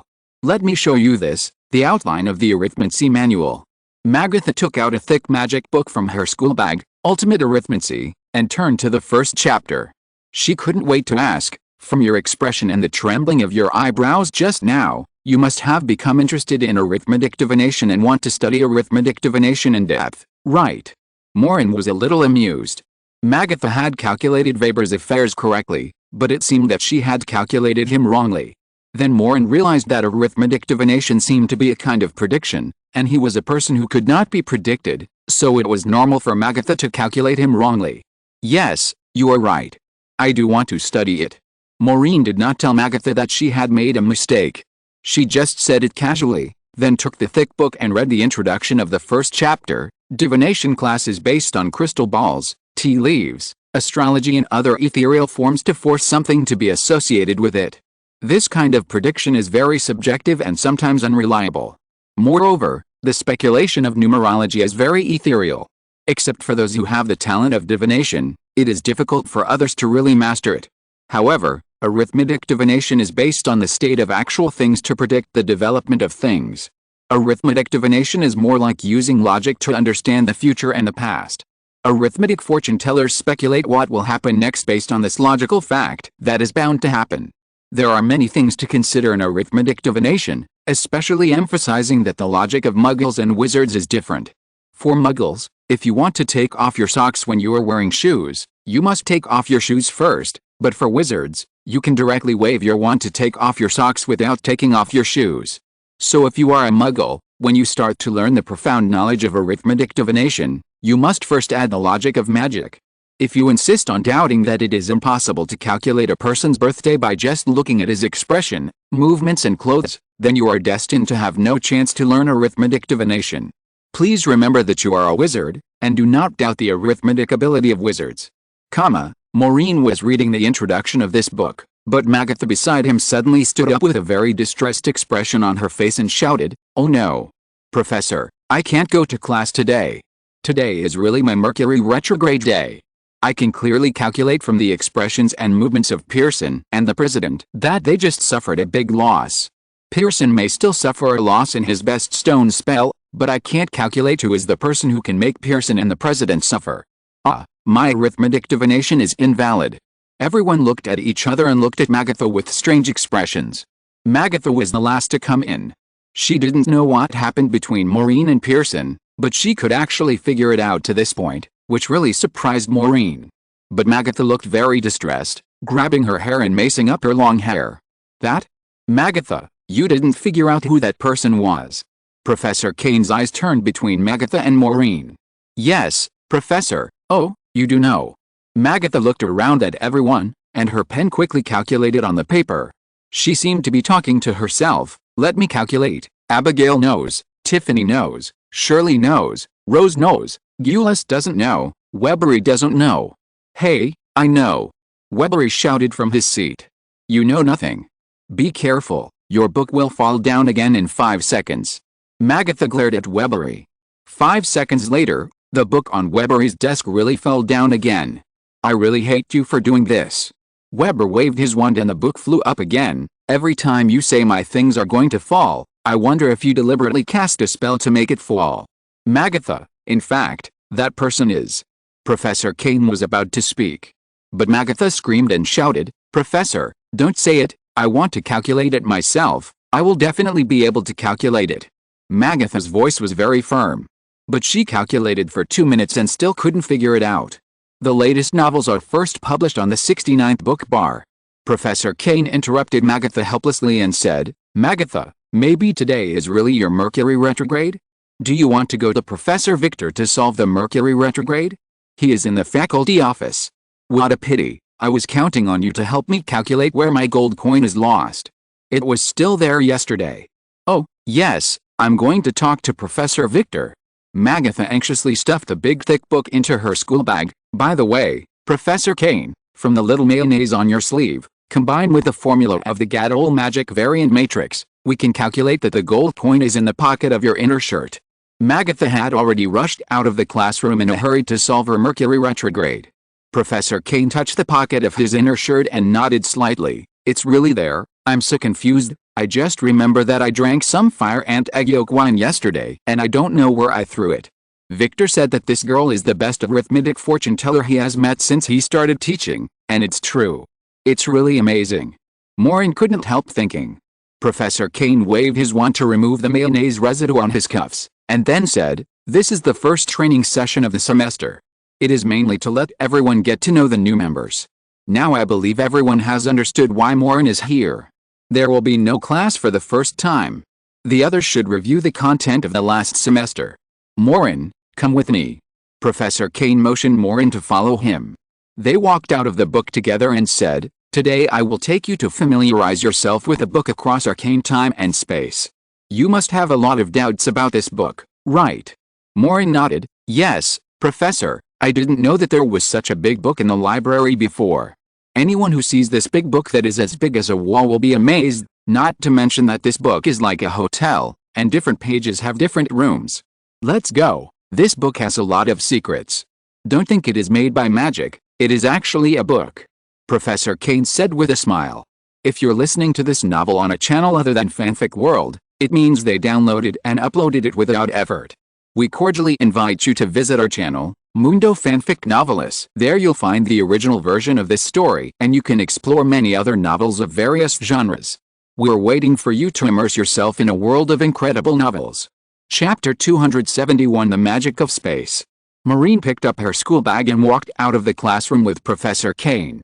Professor Kane closed the door behind her, then turned the huge book pages with great effort, and turned to page 698. This page was full of words, many of which described difficult and complicated spells. What surprised Maureen even more was that these words were not static, but seemed to be moving, like running water, and each word was very restless. In the middle of the words, there was also an illustration of a Hufflepuff badger. This brown badger was sitting in front of a wooden door and blinking. When Maureen got closer, she was surprised to find that the lines of the painting were also composed of smaller words. And if you look closely at the door, you will see that it is full of words. This book, and the things in the room where we had class just now, aren't they all words? Maureen couldn't help asking. Did you find out? Professor Kane nodded slightly. Yes, the desks and chairs in the classroom where we had class just now are also made up of words, but these words are very small, so small that you can't even notice them. You have to use a magic magnifying glass to see the words. It can be said that everything you see in this book is made up of words. This was a very strange experience. Even Maureen couldn't help being shocked. Just now, when he was listening to Professor Kane's lecture, he was actually sitting on a pile of words? Professor Kane walked to the wooden door, opened the door to reveal a corridor, and said, "This is the lounge. You can choose one of them to take a temporary rest." Maureen followed Professor Kane into the wooden door. He couldn't help asking, "Professor, where did this book come from? Who is the author?" "Oh, this book is our Hogwarts treasure. You may not believe it. This is a book about time and space magic written by the 4 founders of our school," Professor Kane explained. They walked along the corridor. The corridor was not wide and could only accommodate 2 people walking side by side. "You mean, this book was written by Gryffindor, Ravenclaw, the 4 of them?" Maureen touched the torches hanging on both sides of the passage and found that the torches were very real. It was hard to imagine that the torches here were all text. "Yes, across arcane time and space. Time and space magic refers to the magic of time and space. You should have seen the space magic in this book, creating infinite space in a page of a book. You should have heard of the traceless extension spell, right? I remember that you come from a wizard family, so you must be familiar with this," Professor Kane said as he walked. "Yes, the traceless extension spell, I know this." Maureen was very familiar with the traceless extension spell. Apart from anything else, he cast this spell in the interlayer of Alton's school bag during the summer camp last summer. After a while, Maureen couldn't help but say, "But I haven't heard that this spell can be cast on a page of paper. I remember that the traceless extension spell needs to expand the space, not the plane, right? Only space, such as a carriage, a pocket, a handbag, are all based on the premise of space to achieve spatial extension." It is the first time he has encountered this spell being cast on a page in a book. "All the spells here also expand in space, not on a piece of paper as you think. Think about it carefully," Professor Kane said with a smile. Maureen frowned and suddenly realized, "Oh, it's this book. Space composed of countless planes, right? I knew you would understand." Professor Kane nodded. "When we study space magic in senior grades, we will tell students how to decompose space. You will find that space is composed of countless planes. The space occupied by this book itself is composed of thin pages. Did you see those moving words?" Maureen said thoughtfully, "This book is composed of moving words. All the moving words are connected by magic to each page. This kind of space magic is really powerful. The most powerful is yet to come." Professor Kane has taken Maureen through a passage full of torches and came to a staircase platform. Looking forward is a huge cylindrical space, like a huge chimney furnace, with a diameter of at least 50 meters and a height of unknown meters. The sky above Maureen's side is covered by a layer of starlight, with stars and the moon shining with silvery white light. In this huge cylindrical space, there are many doors of different colors floating in the air. If you count them carefully, there are at least hundreds of doors. These doors look very thin. There are doors but no rooms. They move slowly up and down aimlessly in the air. Some of them even sank under the stairs. Maureen realized that the stair platform they were standing on was not the bottom. He stood on the fence of the platform and found that there was a bottomless abyss below, and there were also some doors floating. "Okay, choose a room you like." Professor Kane leaned on the stair railing and pointed at the floating doors in the air. "Choose a room." Maureen looked at Professor Kane in confusion. There were only doors here, but no rooms. Where would he live? "Don't think there are only doors here. If you open a door, you will find that there is a room hidden behind each door. Have you forgotten that this is the space-time magic of the 4 founders?" Professor Kane pointed to the colorful doors in the air with a smile and continued, "Everyone in the club has a door of their own, and our professors have one too. See that white door? It's the one with a pot of golden daisies on the door frame. It's mine. The latest novels are first published on the 69th book bar." Maureen followed the direction pointed by Professor Kane and saw the door of Professor Kane. He felt very novel. Some of the doors floating in the air had certain ribbons tied to their door frames, some had reliefs with animals on them, and some were simply covered with green grass, which was really strange. He glanced around, and suddenly found a very strange door. The door was brown, but there were 2 embossed balls on it, one blue and one green. The balls were rolling around on the door. "That's it," Maureen said, pointing to the door with 2 balls. "Let me see, this one? Let's check if anyone lives in this door." Professor Kane waved his wand and cast a traction spell. The door flew towards them and landed on the gap in the railing of the staircase platform in front. "There is no sign on the door. No one lives in this room. Then it belongs to you. Put your badge into the keyhole of the door handle, and the badge will become a key. After you confirm that you choose this room, your badge will be recognized and others cannot enter your room. Professor Kane said. Chapter 272 Not according to arithmetic.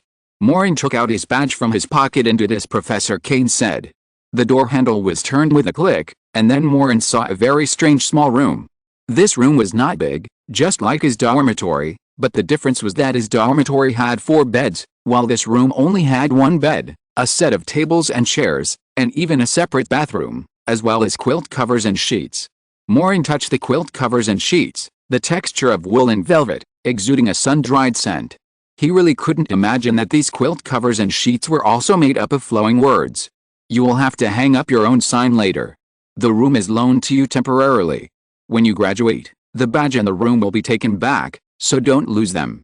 If you feel tired in the library, you can come here to take a nap. By the way, there is also this thing.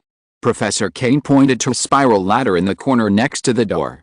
The spiral ladder extended to the ceiling, but only half of it extended. If you want to expand this small room, you can start with a spiral ladder. It will provide you with a small attic. Of course, the prerequisite is that you have to learn the advanced traceless extension spell, and you also have to plan the drawings and pay attention to the distribution of magical gravity, otherwise it will collapse. You can figure it out yourself. Professor, have you expanded your room? Maureen climbed up the spiral ladder, stood at the top of the spiral ladder, squatted down and touched the disappearing stairs. Obviously, if you want to expand, you have to start with the stairs. I expanded 2 rooms, one is a music room and the other is a study. Of course, we professors don't come here very often, we already have a place to live outside. Professor Kane thought for a moment, and said, don't mention this book to other students, otherwise they will be jealous. This book suddenly appeared in the restricted area more than 10 years ago. If we hadn't been sure that it was the property of the 4 founders, we might have regarded it as a book on dark magic. Appeared suddenly. Maureen asked in surprise, just like the stone archway that suddenly appeared outside the castle, Professor. Professor Kane nodded and said, yes, just like the stone archway that suddenly appeared at the entrance of the castle this year. When this book appeared in the restricted area, we also felt it was very strange and studied it for a long time. Later, we found out from a precious old magic book in the principal's office that this arcane of time and space was originally written by the 4 founders of Hogwarts, because this book has appeared once in history. It appeared once before? And then disappeared again? Maureen asked. Yes, the last time this book appeared was more than 400 years ago, right? It was mentioned in the notes left by Principal Gerald of Hogwarts at that time. We don't know the specific reason for its appearance. It appeared for a while, and then there was no news. It should have disappeared until it reappeared more than 10 years ago. Professor Kane explained. Will it disappear again? Maureen asked as she walked down the spiral staircase. I don't know, but Principal McGonagall believes that since this book is the property left by the 4 founders, the magic in it needs to be studied by everyone, and those elite students should be given a chance to see if they can learn the advanced magic in this book. Of course, our professors are also studying it. Professor Kane walked out of the room that Maureen chose. Maureen closed the door, and the key had turned back into a badge, and the door floated into the air again.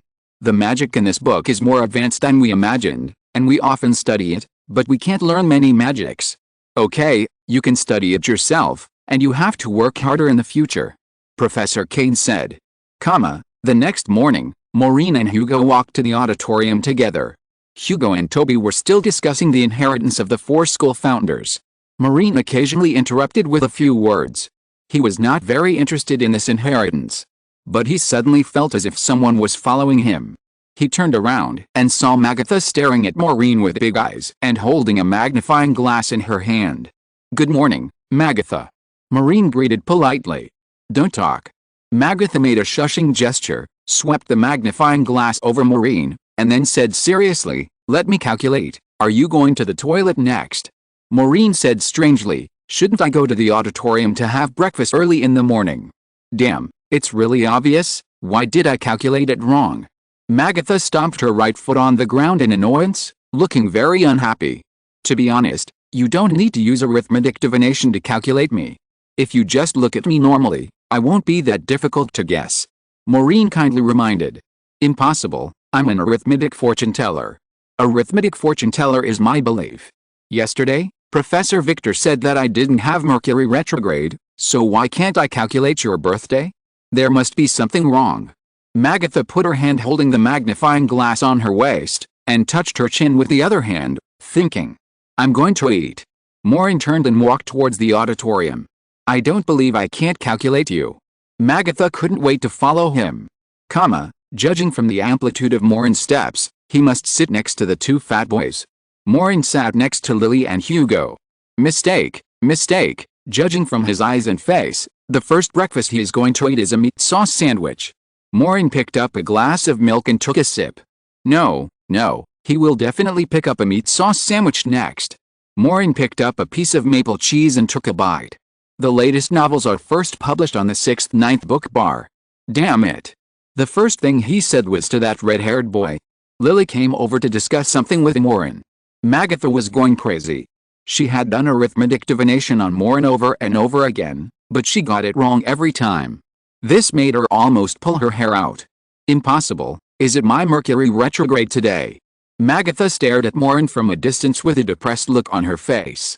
Maureen stood up and saw Magatha staring at him from a distance, with a helpless look on his face. Aren't you going to have breakfast? Maureen asked Magatha loudly. The auditorium was in a mess, so he had to raise his voice. Magatha came over and looked at Maureen again with a magnifying glass, even close to Maureen's nose. Lily just said that there was a senior girl who kept staring at me. I thought it was you. Maureen stretched out his finger and slowly pushed Magatha's magnifying glass away. Why don't you act according to arithmetic? Magatha said unwillingly. Not according to arithmetic. Maureen chewed cheese, tilted his head, and said strangely, I don't understand what you are talking about at all. Chapter 273 Weird Ways of Communication. Hey, Maureen, who is this? Hugo turned his head and asked curiously. A senior, Magatha, the top student of Hufflepuff Arithmancy. She will figure out what you are going to do next. Maureen replied. Arithmancy? Cool. Hugo looked at Magatha in awe and was about to ask if it was the same as divination, but Magatha glared at Hugo and said, it's different from divination. Arithmancy is a real magical knowledge. I haven't asked yet. Hugo said embarrassedly. But I have figured out what you are going to say, and I have also figured out that you. Oh, from your hair and clothes, your expression and appearance, and your movements and behaviors, you are related to Rose, and you should be Rose's brother. Magatha obviously knew Rose. Movements and behaviors? Does Rose have such cool movements as mine? Hugo shook his head complacently, but unfortunately his short hair could not flutter, and he could not create the feeling of his fluttering red hair. Rose didn't, but neither did you. In 3 seconds you will spill the orange juice, and it will splash on your shoes and cuffs. Magatha said casually. Spilled what? Hugo asked in confusion. Before he could react, his elbow had knocked over the orange juice, and the juice really splashed on his shoes and cuffs. Wow, amazing. Is this divination? Hugo exclaimed. He didn't care about the juice splashing on him. Because of Professor Trelawney, he has always been interested in divination, a magical metaphysics.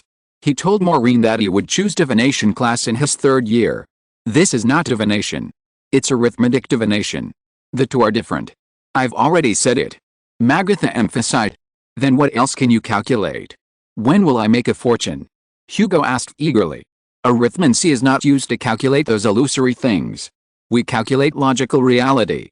Magatha said bluntly, and then ignored Hugo and continued to say to Maureen, I don't understand. I can calculate what others are going to do next from their expressions and actions, such as the yellow-haired boy from Ravenclaw will pick up the fried red fruit in 23 seconds, but he will miss it, and the red fruit will roll to Professor Flitwick's feet and be crushed by Professor Flitwick. Maureen looked in the direction of Magatha's gaze. Professor Flitwick was walking in from the door of the auditorium and walking along the aisle. A yellow-haired boy was playing with his friends, and then picked up a fried red fruit. As expected, the red fruit was not held firmly and rolled to the ground, and was stepped on by Professor Flitwick who was walking by. It's amazing. Both Maureen and Hugo were amazed. Maureen always felt that divination was terrible, as if Magatha, a gifted person, could calculate what others wanted to do, and nothing could be concealed. He had already met a very powerful Lady Rhea, and now he found another Magatha. Damn. I should have predicted that you would say powerful. Magatha was very annoyed. Then what did you predict I would say? Maureen thought Magatha's arithmetic divination was very interesting, but it was a pity that he was destined not to learn it, otherwise he would have wanted to learn it. I predicted that you would say, it's just a coincidence. Magatha said reluctantly. How did you think of coincidence? I still believe in divination, well, and arithmetic divination. Maureen said honestly. He thought it would be better to separate the two in front of Magatha. You actually believe it? Magatha grabbed a handful of her curly hair. Needless to say, she was wrong again. Maureen was quite amused and comforted her. Don't worry, you are still very accurate in predicting other people, aren't you? But I should have predicted you correctly too. Magatha reached out and took a meat sauce sandwich on the table, stared at Maureen, and then took a bite hard, as if she wanted to vent all her resentment on this sandwich. Maureen couldn't help swallowing his saliva. He didn't know why he had a feeling that Magatha mistook this meat sauce sandwich for him and wanted to eat him to vent her anger. It's not my fault that you can't figure it out. Maureen looked innocent, and then thought that it seemed to be his fault. Good morning, Magatha, aren't you going to your college to have breakfast? A thin and tall middle-aged man came over and said. Good morning, Professor Victor. Magatha turned around and said. Good morning, Professor. Maureen also greeted him. He had not taken the arithmetic class, which was an elective course that would only be learned in the third year, but he had seen Professor Victor because the professor usually sat at a separate long table to eat. Good morning, Maureen. Yes, I know you, Professor Flitwick said. Eh? You are the one, Magatha said. Professor Victor looked at Maureen suspiciously. Then Maureen saw a very strange scene. Magatha nodded, her eyes twitched, and she looked at Maureen and then at Professor Victor. Professor Victor frowned, his face was surprised, and he also glanced at Maureen. The latest novels are first published on the 69th book bar. Magatha reached out and waved the magnifying glass, her eyes flickering with doubt and annoyance. The muscle lines on Professor Victor's face trembled obviously, and he looked incredible. Magatha nodded desperately again, as if to confirm something, her hands kept shaking, and she pointed at other people, looking unwilling. Professor Victor suddenly realized, and looked at Maureen again, his eyebrows wrinkled into a lump, and then he took a breath of cold air. Magatha shook her head again, pointed at her magnifying glass, pouted, and glanced at Maureen. Victor nodded thoughtfully. The atmosphere seemed a bit strange, at least that's what Maureen felt. He felt like he was watching a pantomime. Professor Victor and Magatha did not speak, but just interacted with each other. Maureen scratched her head, feeling that she had nothing to do here. Professor, if it's all right, I want to continue eating. Maureen turned around and sat back to her seat to eat breakfast. Wait a minute. Professor Victor said, and looked at Maureen carefully again, and said, just now Magatha told me that she can calculate that the fried red fruit of the Ravenclaw boy will be stepped on by Professor Flitwick, and that Rose's brother will spill the juice, but the only thing you can't do is to use the magic arithmetic we study.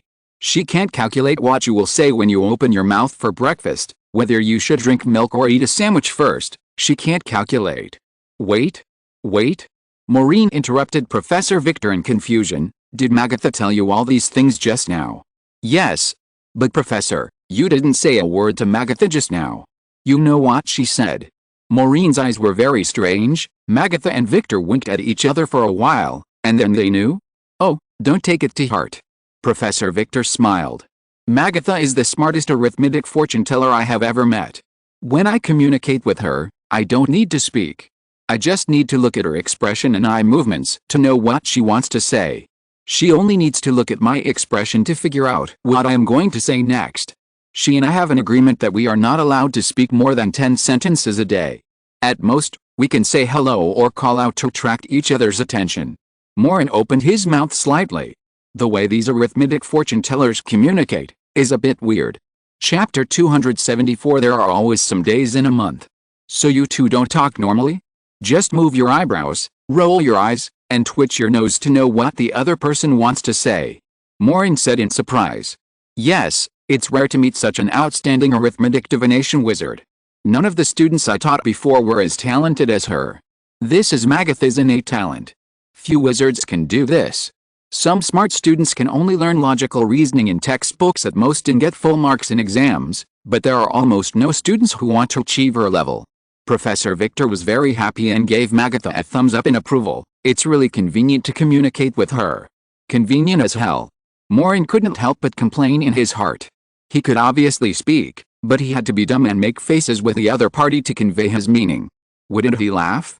He could imagine the scene when Magatha went to see Professor Victor yesterday. Magatha rushed to Professor Victor to solve the Mercury retrograde. She first pushed the door open and danced with a depressed look on her face. Then Professor Victor comforted her with various expressions. The two had a silent expression interaction. Each understood the other's meaning. Magatha left dejectedly. The two did not say a word during the whole process. Well, the problem was solved happily. Are all arithmetic fortune tellers so thick-skinned? It would be suffocating if they didn't communicate by talking like this, right? Magatha on the side was still frowning, and she was upset about not being able to calculate Maureen. But then again, Professor Victor suddenly became serious and looked at Maureen with a puzzled look. Why can't I calculate where you are going next? Wait. Is it my Mercury retrograde today too? Magatha widened her eyes, touched Professor Victor's arm with her hand, and her facial expressions twitched in various ways. Professor Victor understood, and his thick black eyebrows began to tremble uneasily.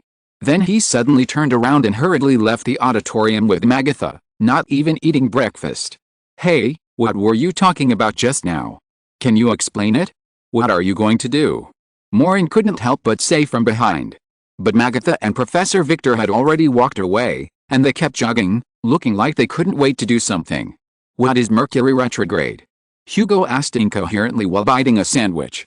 I heard that it is a magical obstacle for fortune tellers and arithmetic fortune tellers. You know, people like them always have a few days a month when they will. Mercury retrograde, and they can't predict anything. Maureen did hear about this from Madame Maria. It was probably because people like them who were proficient in fortune-telling knew too much, and fate wanted to shut them up. He felt that Magatha and Professor Victor were most likely to go together to solve the Mercury retrograde. Maureen felt a little embarrassed thinking about this. After all, the things they couldn't calculate for Maureen had nothing to do with Mercury retrograde. Arithmancy is so cool. I've decided to take divination and arithmancy next year. Hugo snapped his fingers. When Maureen finished breakfast and was about to go to the library, a rumbling sound came from outside the Hogwarts castle again, attracting everyone's attention. This kind of sound was the third time this semester. In addition to the first time at the beginning of the semester, there was another time when the Forbidden Forest was in the herbology class on Thursday. This huge noise also aroused everyone's curiosity. I bet the inheritance of the four founders must be in the Forbidden Forest. Let's go. Let's go and take a look. Hugo quickly pulled Maureen to the castle and vowed, this explains why the strange noise in the Forbidden Forest appeared together with the inheritance door. Many students also rushed out of the Hogwarts castle like Hugo, and gathered in the open space outside the castle, watching the birds in the depths of the Forbidden Forest in the distance fleeing into the air in panic, and many sharp calls of wild beasts were faintly heard. Many students had already excitedly run towards the Forbidden Forest, but the tall Hagrid shouted and drove away the oncoming students. Go back to the castle. Hagrid stood in front like a small hill, and his voice was extremely loud. You shouldn't come here. The animals in the Forbidden Forest have been quite irritable recently. Hagrid, why don't you just tell us what happened in the Forbidden Forest? James asked loudly while standing on a big rock. I don't know, James, go back quickly. Hagrid muttered as he put on a dirty glove and continued to fix the fence. 2 days ago, the professors used magic to build a high fence around the Forbidden Forest to block the outside of the Forbidden Forest. This was a huge project. The Forbidden Forest was originally very large, and it was almost impossible to enclose it with a fence. They only enclosed a part of it, but this part was often bumped by panicked magical creatures. He should tell us what happened in the Forbidden Forest, Hugo said, standing on the stone steps. Maureen was also very curious. He had only been to the Forbidden Forest once before, so he didn't know what was inside. He turned his head to the stone arch not far away. The stone arch had just appeared, and he didn't know if there was any connection between the two. By the way, does Sweet still go to the Forbidden Forest in the morning? Hugo asked. Sweet would disappear in the dormitory early every morning. The only time Maureen went to the Forbidden Forest was to follow Sweet there. Before Maureen could answer, a muffled voice sounded behind him. I didn't go. Sweet was standing behind them. I thought you went to the library, Hugo said with a smile. I was just about to go. Sweet stared at the Forbidden Forest with a strange look, his expression a little erratic. The latest novels are first published on 6th Book Bar. Maureen asked curiously, "What's wrong? Do you know something?" Sweet shook his head and said, "I don't know." "Then why did you go to the Forbidden Forest every day last semester?" Hugo couldn't help asking. He still hadn't figured it out. Sweet glanced at Hugo and said sullenly, "This is my personal business." After he finished speaking, he put on his backpack and walked towards the castle gate to the library. "What a weirdo," Hugo muttered. Maureen said, "Hugo, I'm going to the library too. Are you coming?" "No, it's only the first weekend." "Do I need to be so diligent?" Hugo waved his hand. He was obviously more interested in the Forbidden Forest than the library. Maureen also turned around and returned to the castle, quickly catching up with Sweet. "By the way," Maureen said. Sweet hummed casually, and the two walked along the rotating staircase to the 5th floor together. When they reached the 3rd floor staircase platform and waited for the staircase to change direction, Sweet suddenly said, "Something extremely strange and terrifying appeared in the depths of the Forbidden Forest." Chapter 275 Flying Mongoose. Maureen asked in confusion, "How do you know?" Sweet frowned, as if he was hesitating whether to say it or not. After a moment, he said again, "Do you know what I did in the Forbidden Forest every day last semester?" "Huh?" Maureen stared at Sweet, and said in surprise, "Wait, you don't mean to say that the Forbidden Forest is related to your going to the Forbidden Forest every day last semester?" "That's not the case." Sweet shook his head slightly. "I don't have that much ability, but Bathory can feel it." "Bathory can feel it?" Maureen was surprised. "Who is Bathory?" Sweet was silent for a moment and said, "You know the traceless extension spell, right?" "I can. Why are you asking this?" Maureen still knew a little about the mysterious guy Sweet. He knew that Sweet used to live with Muggles, but before that, Sweet was also from a wizard family. He seemed to have some powerful abilities and was favored by Pangard, but Maureen never knew who Sweet was. If Sweet was just a simple orphan, Maureen didn't believe it. Sweet looked a little embarrassed. It was the first time that Maureen saw Sweet show such an expression. He hesitated and said, "I need you to do me a favor and help me repair a box with the invisible extension charm." "Okay," Maureen replied without thinking. "You don't even ask what the box is." Sweet was surprised. "We'll know anyway, right?" Maureen spread his hands. The two of them found an empty classroom on the 4th floor. Sweet looked around the door. At this time, everyone squeezed out of the castle to join in the fun. There were no people. He let Maureen go into the classroom, then locked the door, and waved his wand, and the curtains were drawn. Sweet took out a slightly damaged box from his school bag, about the size of a book. He unfolded the box like origami, and it soon became a large suitcase. "Something my mother left for me before she died," Sweet said. He opened the buckle of the box, opened the suitcase, revealed a ladder, and then climbed into the suitcase. This kind of suitcase is not rare. There is a traceless extension spell inside. Alton has one. Maureen was buried by a pile of documents last time, so he is not unfamiliar with it. He followed Sweet into the suitcase and stepped on the bottom of the suitcase. The bottom of the suitcase was a little dark. There was only a beam of light shining from the top of the suitcase. There was also a pungent smell, and then a sharp cry came from the darkness. Maureen frowned. "Bathory, don't be afraid, it's me." Sweet comforted him, waved his wand and lit up the entire bottom of the box. Then Maureen saw a very strange creature flapping its wings and appearing from the corner, staring at Maureen with unfriendly eyes. This magical creature was about 2 meters tall, with a pair of bat-shaped gray wings, but its head was like a meerkat, with a pair of very long fangs in its mouth, sharp claws on its short limbs, and 2 tentacle-like tails. "Flying meerkats? You actually keep such a dangerous animal," Maureen said in surprise. He had seen this creature in magic books before. It was very fierce, carnivorous and blood-sucking. It liked to live in dark places and had strong magic defense. It would not attack people actively, but it could kill ordinary wizards. Its name is Bathory, and I raised it. Sweet walked over and stroked the flying mongoose's head. The ferocity in the flying mongoose's eyes dissipated, and it rubbed Sweet with its head. "Did you carry it with you when you were in the orphanage?" Maureen asked. Sweet did not have a good life in the orphanage. If he let this thing out, it would be enough to kill the Muggle director. Now it seems that Sweet still has a sense of propriety. "I dare not let it run around casually, for fear that it will be captured by the group of people who protect creatures in the Ministry of Magic."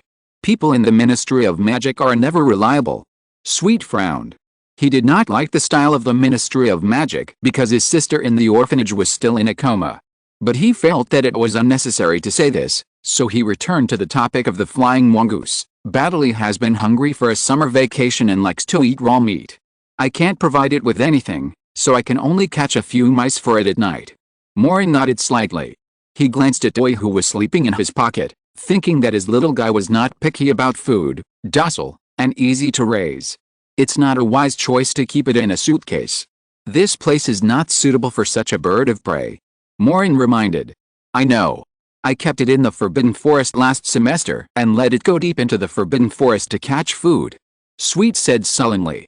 Maureen nodded thoughtfully. So you went to the Forbidden Forest early every morning last semester just to make sure it's okay. It only needs to catch 1 or 2 mice every day to fill its stomach. Sweet touched Bathory's claws again, and it retracted its claws, lying on the ground and calling softly twice, swinging its tentacle-like tail back and forth. Oh, this tail. Maureen suddenly remembered, last time I followed you to the Forbidden Forest, it was this guy's tail that attacked me, right? At that time, Maureen thought he had encountered a tentacle monster. Yes, it found you following me. Sweet did not deny it. Anyway, this matter was over. He took out a few chicken legs from his school bag and fed them to Bathory, and continued, but it won't work this semester. When school started, I was going to put it in the Forbidden Forest. However, it seemed to be afraid of things deep in the Forbidden Forest and seemed very uneasy. I can only keep it here. Flying mongooses generally have no natural enemies. Things like flying dragons will not appear in the Forbidden Forest. It can also deal with giant spiders, so what is it afraid of? Maureen asked. This is what I want to know. The Forbidden Forest is not peaceful. Even Bathory feels uneasy. Sweet took out his wand and cleaned up the feces in the corner, and then slightly illuminated the corner of the wall. The corner of the wall there had collapsed, and some gaps appeared.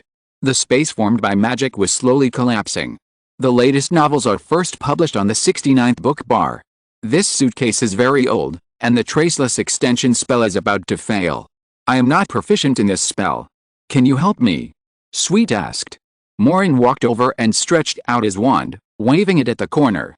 He had learned the basic traceless extension spell. Although it could not expand the space much, it could still repair the failed spell. Thank you. Sweet looked relieved.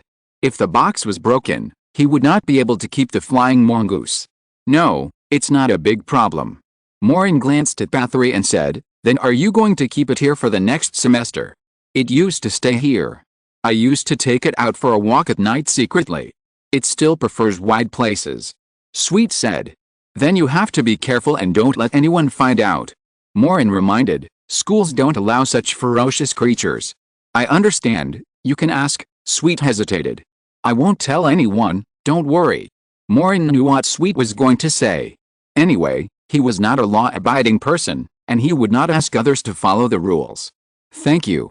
Sweet said sullenly. He knew that Maureen was not the kind of person who would tell on others, so he asked Maureen for help. By the way, do you have any news about Lucas? Maureen asked. Sweet didn't say how he found Lucas, but he seemed to be able to know Lucas's whereabouts within a certain range. Sweet shook his head. The magnet in his hand is very dangerous. If you have any news about him, you'd better come with me. You can't use magic outside the school. Maureen thought for a while, and then said, I know how to deal with the magnet. They are all restless people, and Sweet can't be treated as an ordinary first-year student. There is no doubt about this. Sweet glanced at Maureen and said, I know. Sweet wanted to appease the flying mongoose again, so Maureen left first and went to the library on the 5th floor alone. But he was even more confused. What terrible thing was there in the depths of the Forbidden Forest that would scare a fierce creature like the flying mongoose? What was the reason for the roaring sound that appeared from time to time? Maureen thought of the stone archway that suddenly appeared at the entrance of the castle, and at the same time thought of the Beyond the Veil door in the Ministry of Magic. What was the connection between these things? He felt that things were becoming more and more confusing. End of this chapter. Thank you very much for reaching the end. Don't forget to like. Looking for more exclusive content and immediate access? Subscribe to our Patreon. Remember, every like, subscription, or donation encourages us to continue. Thanks to everyone. See you in the next video.